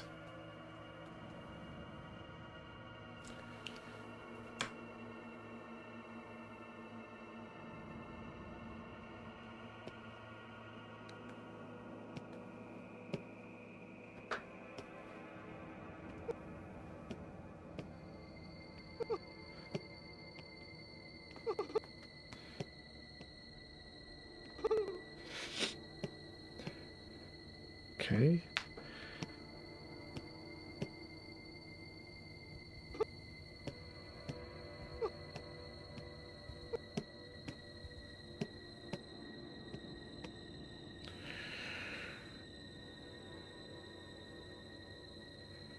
Yeah. I've only seen like maybe 2 Antonioni movies. I don't know if I've seen any more than that, so all right. But I just like did what was that? What's his big one? I just did not care for it at all.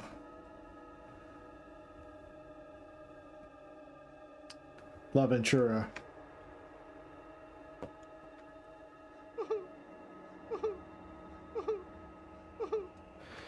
All right, let's go. Save. I feel like I'm coming across like John Carpenter right now, just like hating on everything. Okay, let's see. Tears. Okay.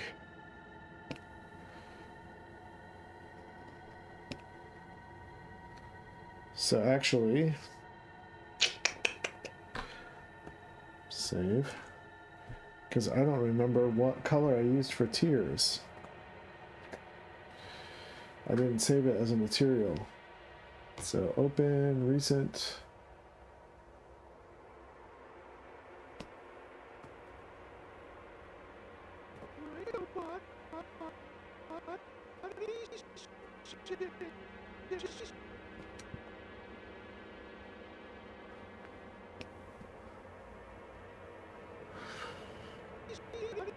Tears fill. I don't, it doesn't look like oh, here we go. Okay. This is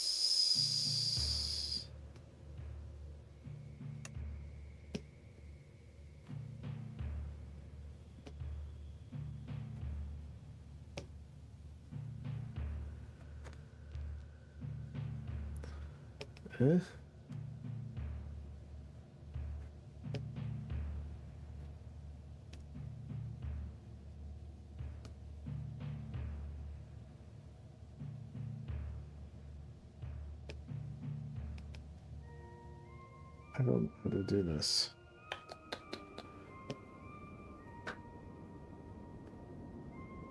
Oh yeah, there it is. CFE 6FE. CFE. I'm gonna take a picture.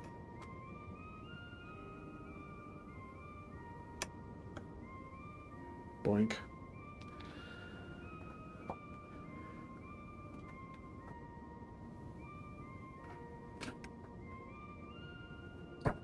Alright. Open recent. Nuke. Don't save.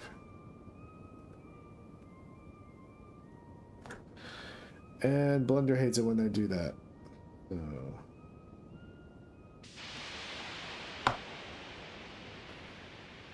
It's crashed.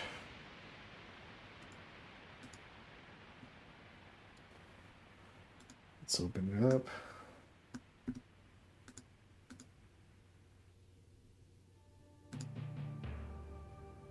All right. Okay. Let's go to color.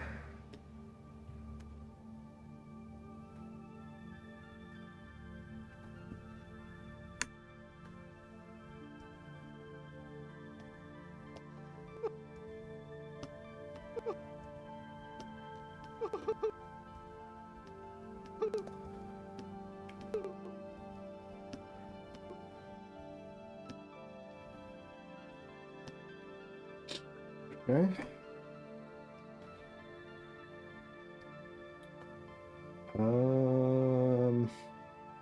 What am I gonna do here?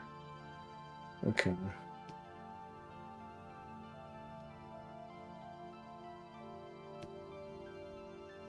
So.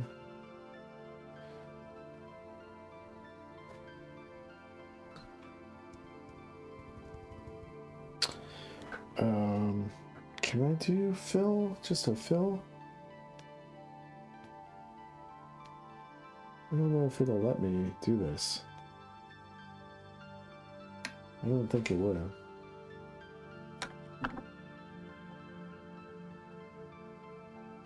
Black, white, wait a second, stroke.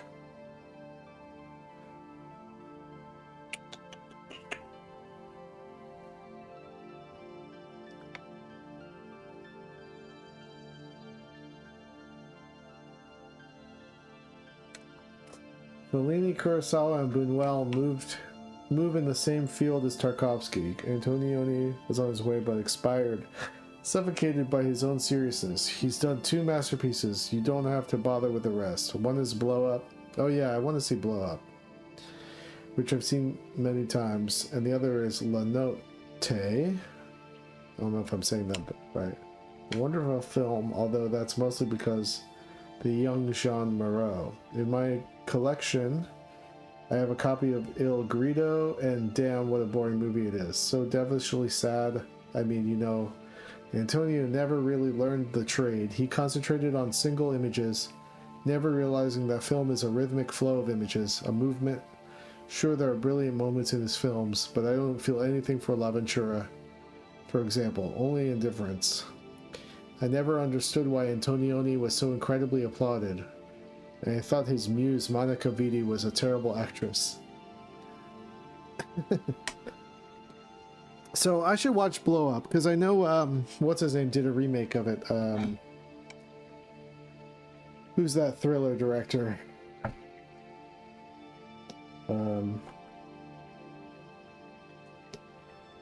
Let's see, maybe I'll just do it like this. It's not too many keyframes. Oh man.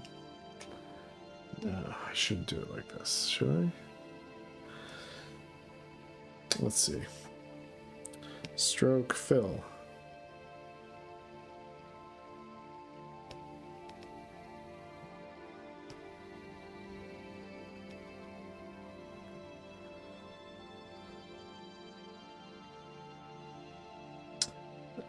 Okay. Paint the material with the color attribute. Stroke. Right. Let's go.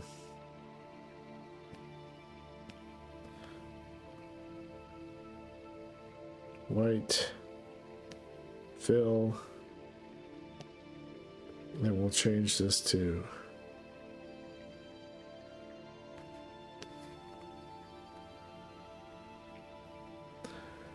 we'll change it to CFE 6FE.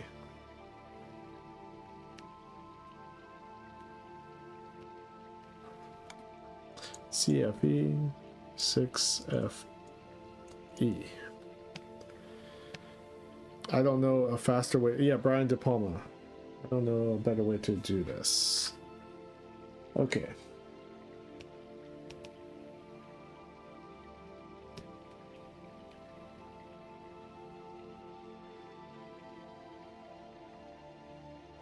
All right, here we go.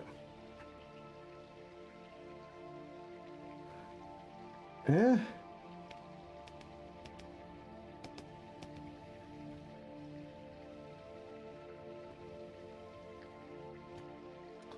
It should be doing a fill for me. Solid. Stroke. Okay. Let me get rid of... Oh, go. Let me erase this stuff.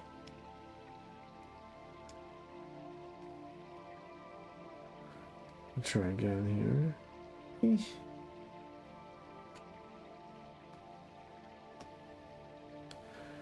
Okay. This should...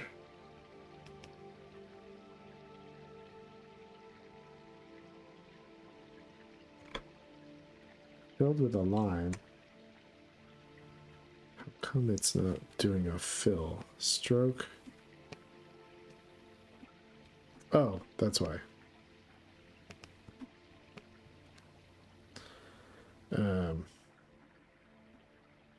Alpha. There we go. Okay.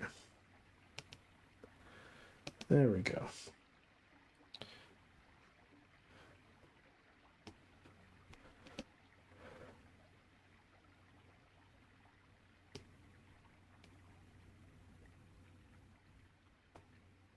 So let's put it, I'll go back up.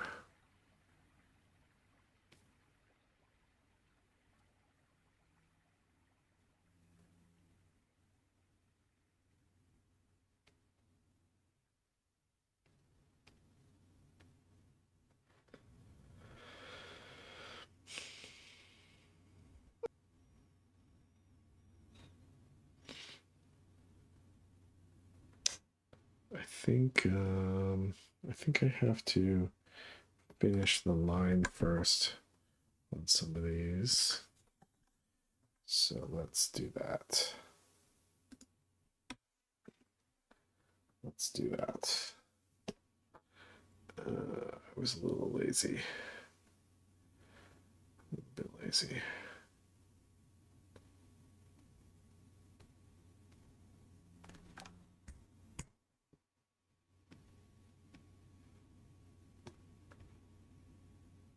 Okay. So let's finish this.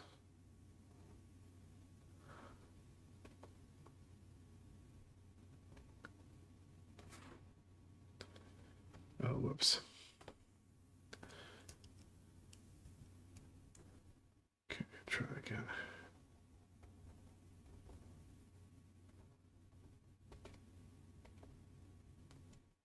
Oops.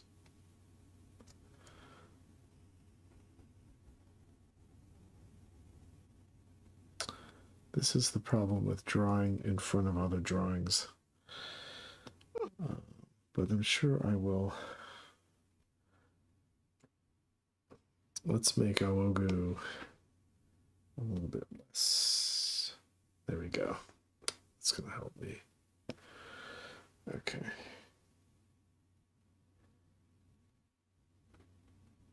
Oh, shit. I drew that on the color layer. Okay, so let's delete that. Delete that. Delete.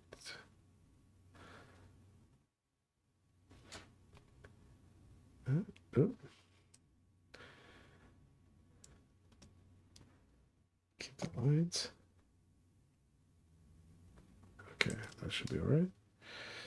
Okay, and all right, let's try again. Doink.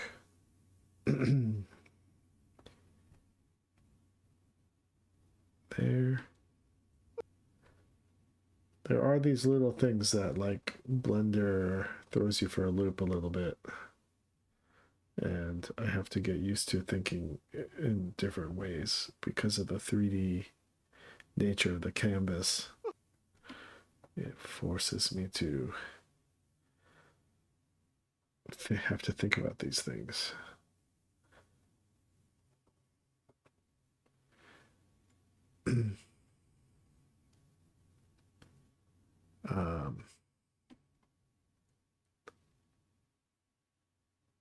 But you don't think you'd like Blow Up. It's interesting. I don't know much about Blow Up except it has to do with like a killer, some sort of like killer in fashion photography or something.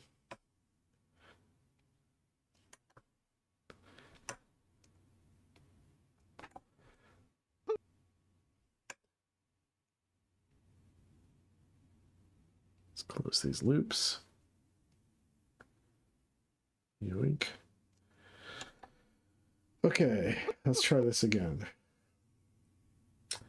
So we'll go into Paint Bucket, Materials, yoink, and nice, nice. Oh fuck! I did it on the wrong layer. Rats.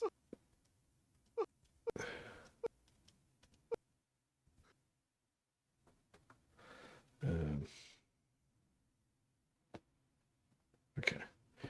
Go to the correct layer. There we go. There we go.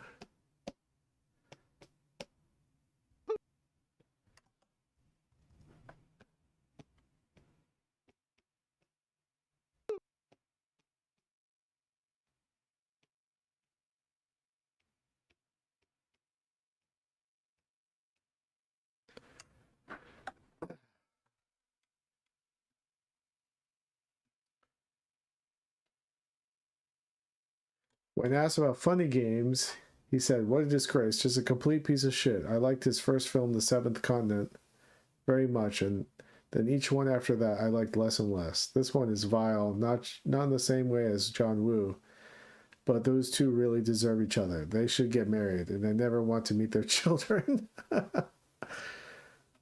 I agree with him about funny games, but I don't agree with him about John Woo. John Woo is a true artist.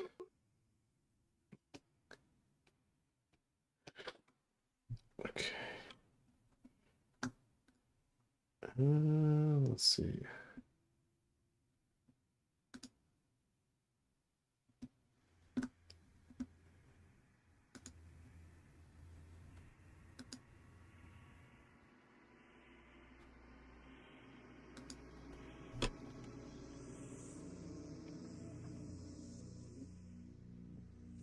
I actually got tickets to go see Hard Boiled, and then I couldn't make it to the screening, unfortunately.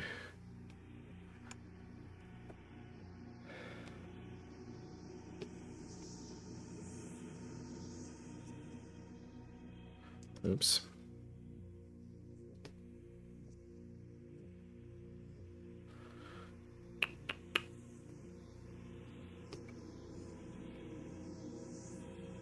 What?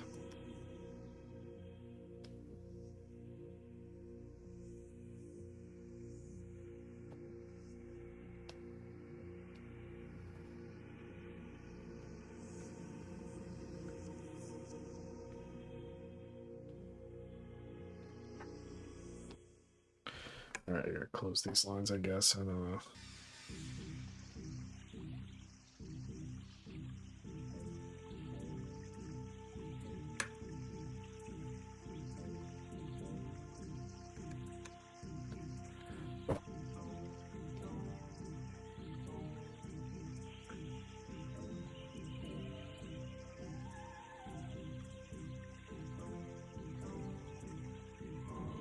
don't know why it's not doing.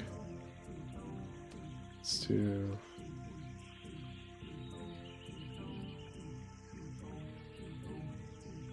It's not letting me select material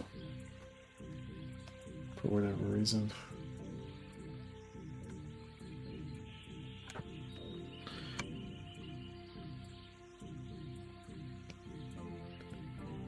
What that? How about now?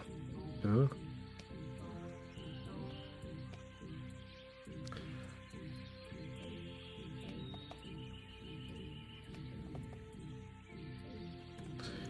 Copy.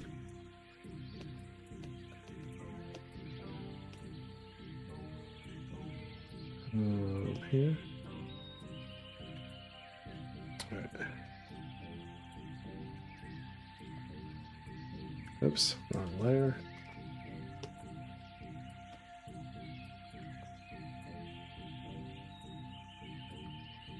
I feel like I'm doing something wrong here, but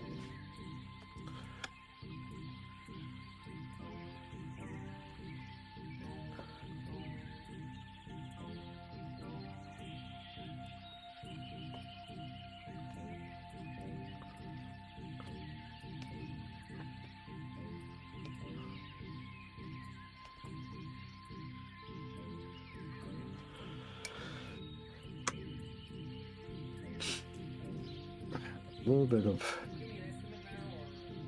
some technical issues.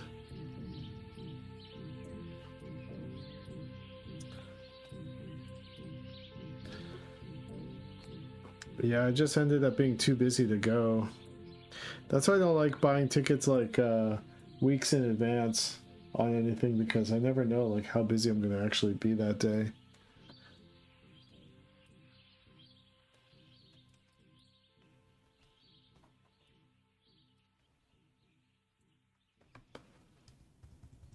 All right.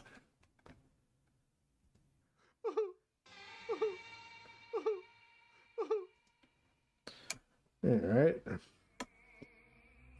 Let's bring up the line.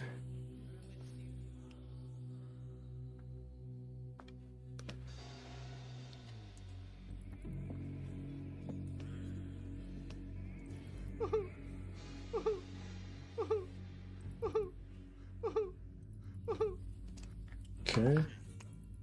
Save it.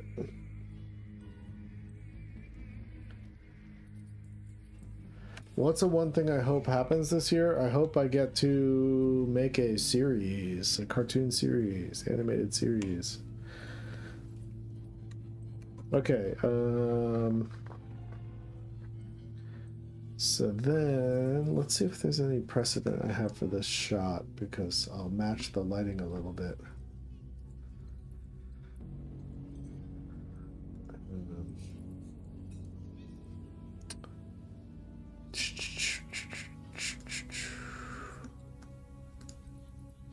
Let's see.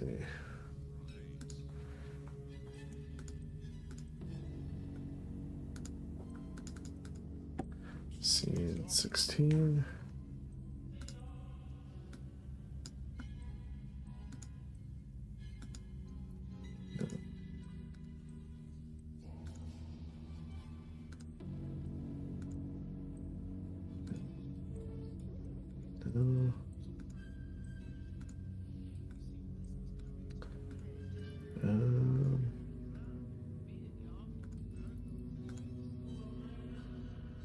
Okay, I'll just match this one a little bit.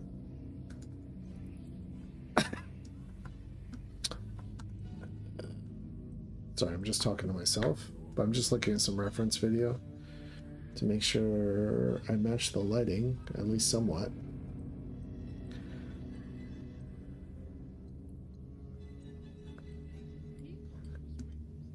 Thanks, BuzzTunes. All right. Let's add some effects. A little bit of rim. 7395.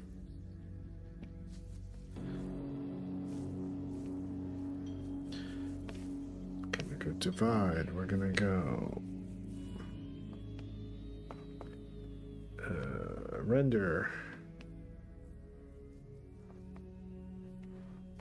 Here.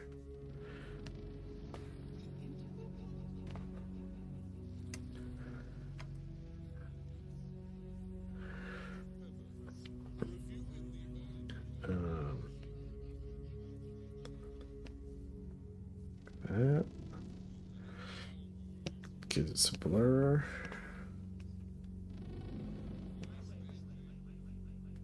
Oops. Okay. And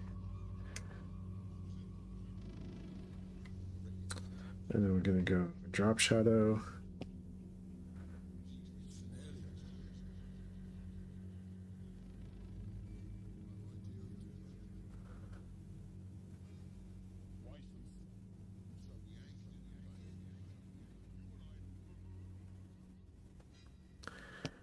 So you talking about Kate Winslet? Damn, can't talk about my girl Kate Winslet like that. Okay, let's see.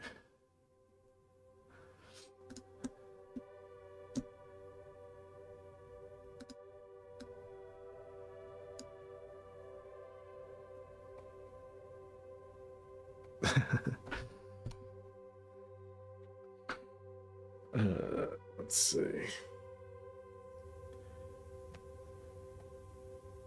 Here and then here. Here. That. Probably like that. And then we'll get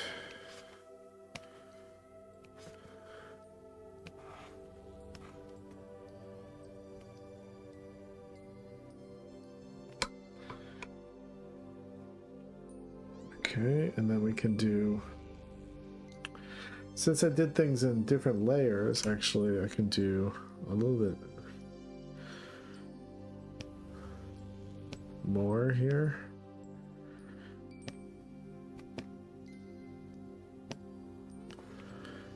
Three, 7, 9, 5.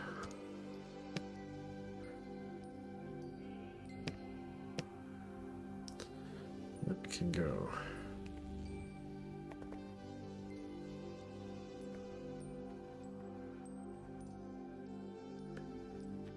That.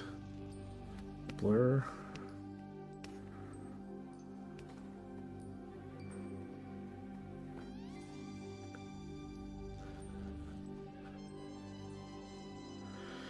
And then we can do the same on the tiers. Rim. 3, 7, 9, 5.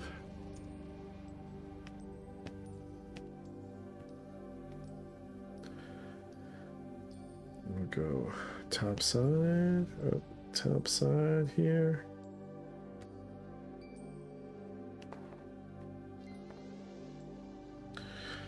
And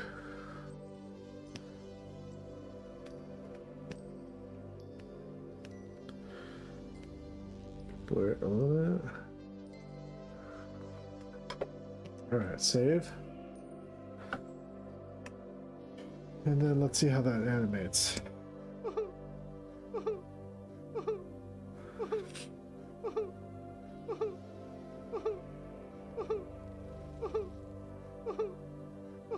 All right, let's export it. Oh wait, I think I didn't get rid of this.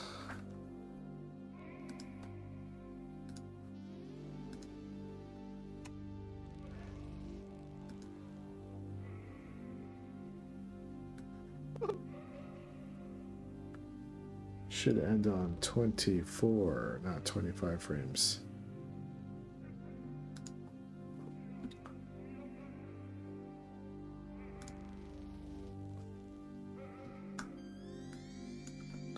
Okay. Save.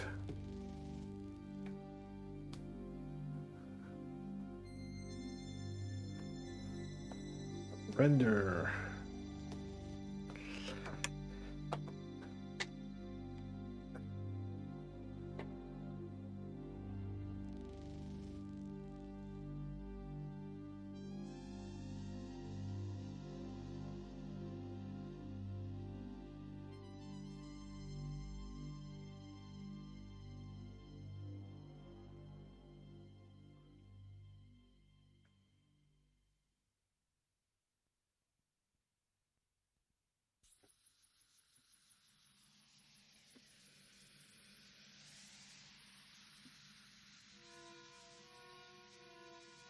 Alright, we're rendered.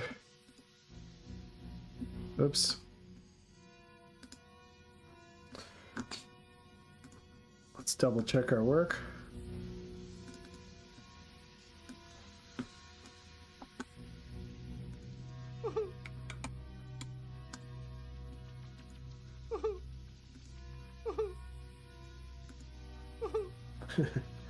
Yep. All right. That's scene 17.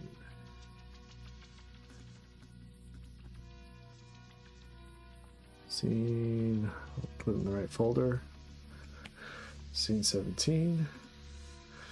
And then I gotta remember how to do DaVinci Resolve after I'm done all this, because every time I open DaVinci Resolve again, I forget how to use it.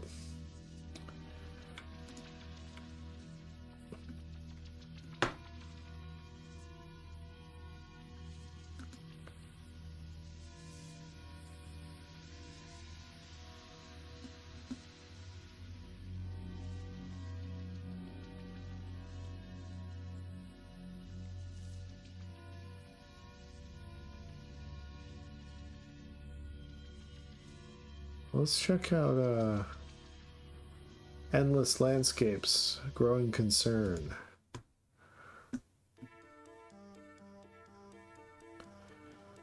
Yeah, I mean, DaVinci Resolve is cool because it's also free, but you have to kind of remember how everything works. But I have a new computer now, so I can download the latest version, which is, I think, easier to use.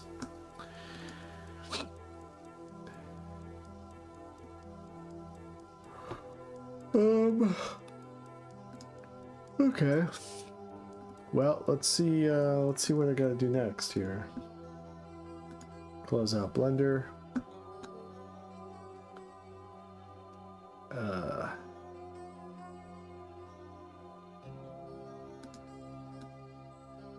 Oh, I could ask you guys, I was talking to my editor, my book editor, and he was trying to talk me into getting... He wasn't trying to talk me into it, but he was saying it was a good idea maybe to get some quotes from respected creators and for my book. And I was trying to think of like who I could try to get to read my book and give a quote. But if you guys were looking at a book, if you were guys were going to pick up a book, and you didn't know anything about my book, and you saw a quote, who would you want to see saying that it was a good book? Does that make sense? Like, yeah, who would be a good person? Sammy Harkham, yeah, but Sammy Harkham's editing my book, so he can't all edit my book and then also have a quote. That would be bad, I think. Exports 18.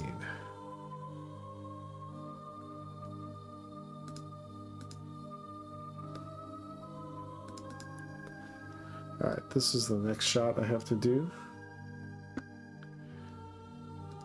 Like, who would you want to see where you'd be like, oh my god, they like this book? I gotta buy this book. Dash Shaw? No, man. Not Dash Shaw. I'm talking about like,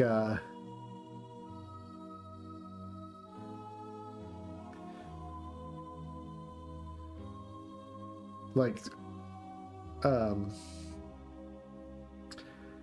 Deepak Chopra or something. Someone like the culturally big, but that maybe I could find a way to get in touch with them. I was talking to Sammy today, and he thought maybe Alan Moore. I could maybe try to get in touch with Alan Moore to read my book.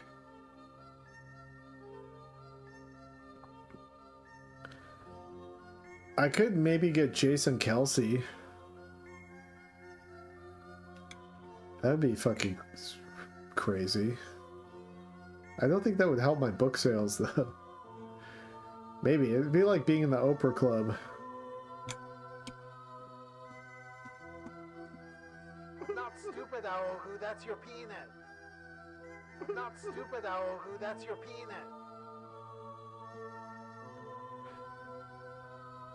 What's the next shot I have to do? I've seen Holy Mountain too. Yeah, Holy Mountain's one of my favorite movies.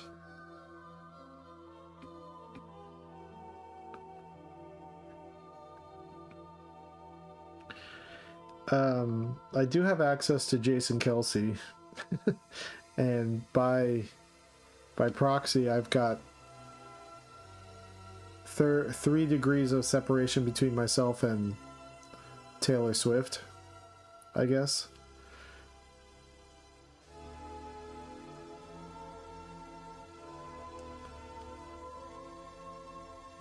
I don't know if I've ever actually saw a quote for a book that convinced me to read it, but if they mentioned it offhand in something unrelated, would probably draw me in more.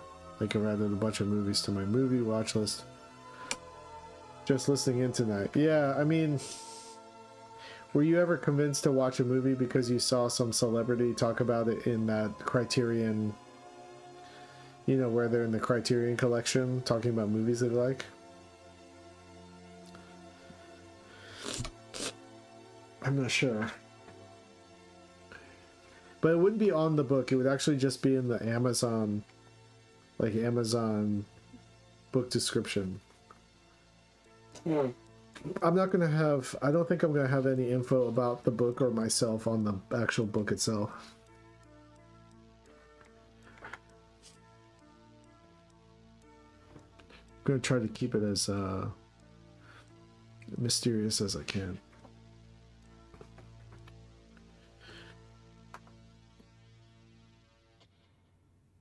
I feel like Alan Moore, maybe because Alan Moore is like he's mainstream enough, and I think a lot of his readers have no idea who I am, you know, so it could be cool, but I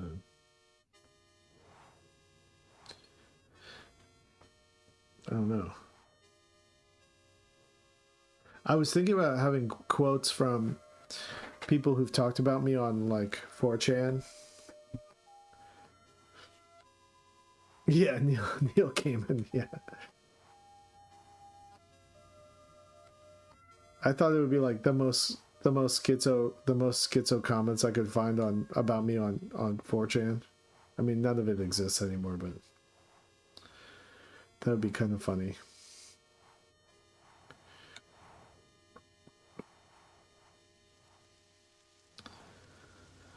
Yeah, I don't know. I don't know how to like I'm gonna try to make a little animated trailer for it, but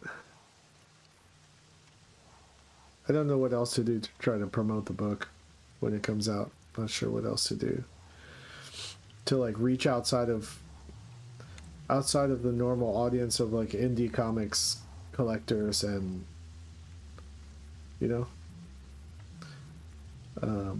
how do I reach the same people that are buying copies of My Favorite Thing Is Monsters, you know? How do I get NPR people interested in my book?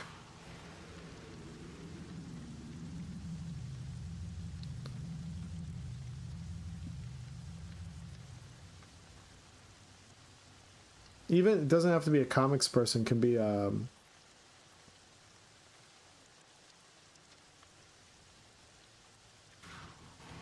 I mean, if I could get Jodorowsky to talk about it, to read it, but I don't know. I don't know what Jodorowsky would think of my books, and he's like really old now. A musician, yeah, like Neil Young. Get Neil Young to talk about my book. It's a good book.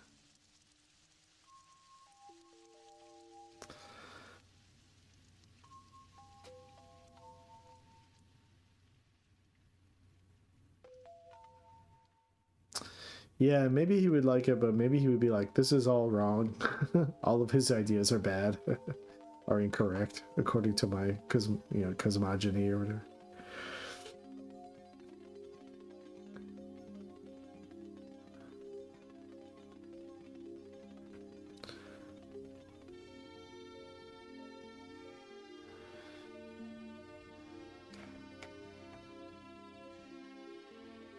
Sometimes I get weirded out about talking to other people who are like really deep into some esoteric like ideas, because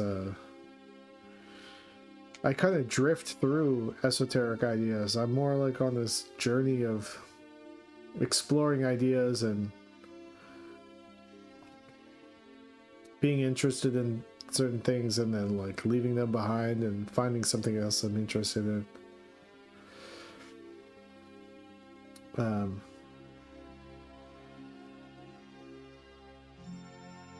Get Joe Daly to talk about my. I mean, Joe Daly's deep in the like the pits of indie comics. You know, it's like I don't know what his reach is really. Beyond what my reach is. I'm trying to reach the normies, man. I want the normies to like be like excited.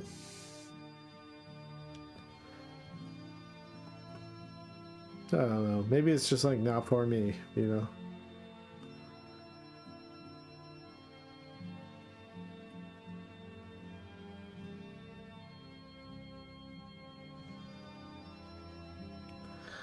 Normies. I was on a dating app. I was talking to a lady on the dating app, and she asked me if I was silly, or she said, "Are you silly or serious?"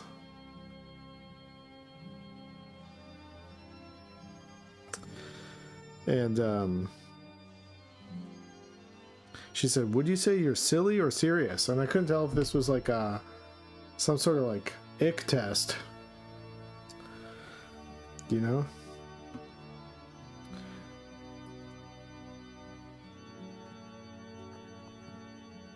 So I said, I think I'm more like daydreamy.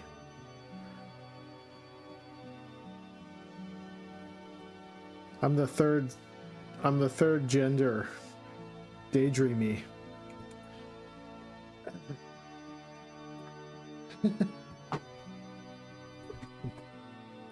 And I don't know. We'll see if she writes me back.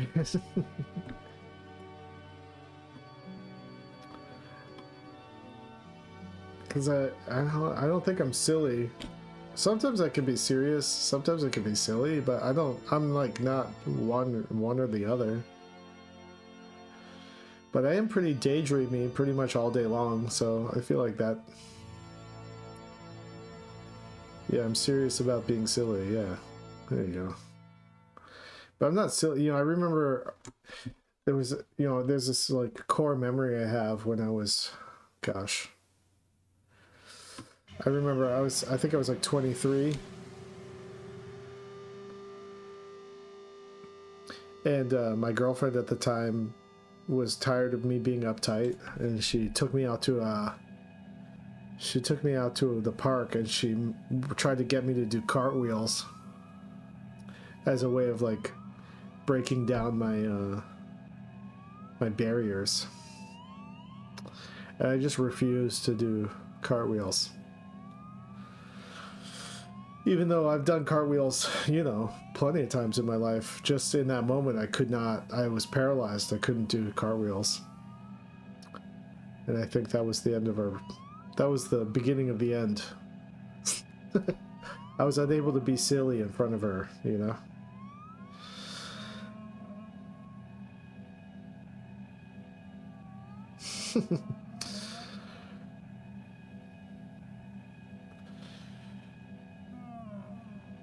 Anyway, I'll never forget my failure at doing cartwheels that day. I lost to my whimsy. I wasn't, as they say, I wasn't able to jester max that day.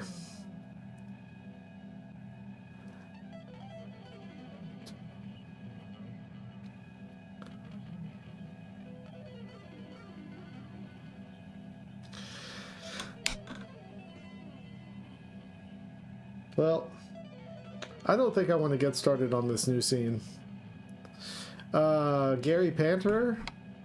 That would give me, like... that would give me some, like, artsy cred. I don't think that would give me normie cred.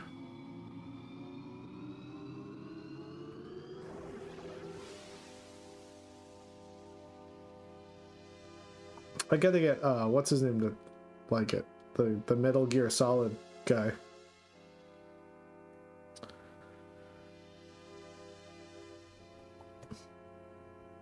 What's his name? The guy who created Metal Gear Solid. Kojima. I gotta get Kojima to talk about my book. Oh yeah. Somebody call Kojima. Get him. I'll get him a copy.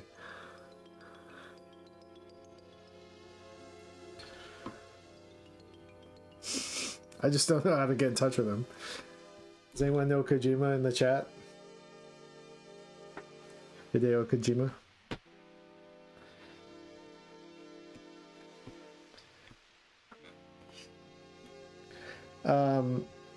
I tried to get in touch with Matt Groening because I have a friend who knows his son, but I asked him today, and his son, he said he doesn't know his son well enough to ask for that sort of favor. Oh, Bufano, you know Hideo Kojima?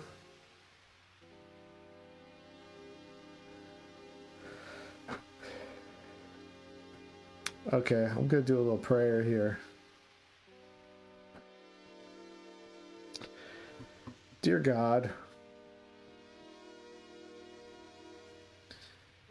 if you know anyone who I might know, who might know Hideo Kojima,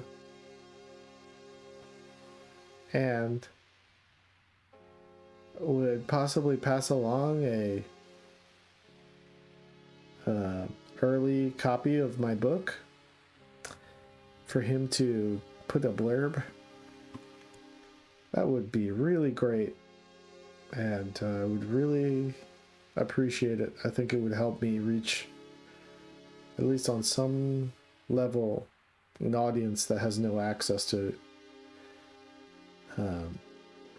hearing about my book. Amen.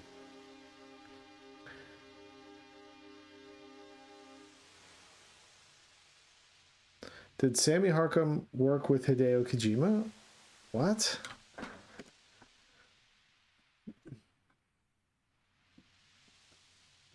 I don't know.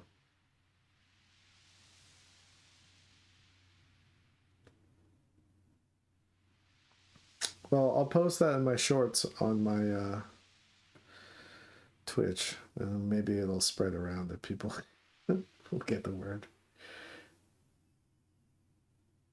Oh, yeah, Sammy knows Matt Groening, but I don't know if... I don't know. We talked about it today. I don't know. Thanks, Mega. Well, all right, guys. I think I'm gonna pack it in for the night and go work on my decorating my Corvette Starship in No Man's Sky.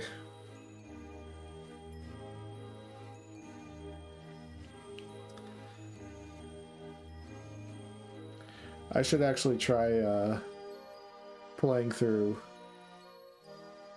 Death Stranding because I never beat it.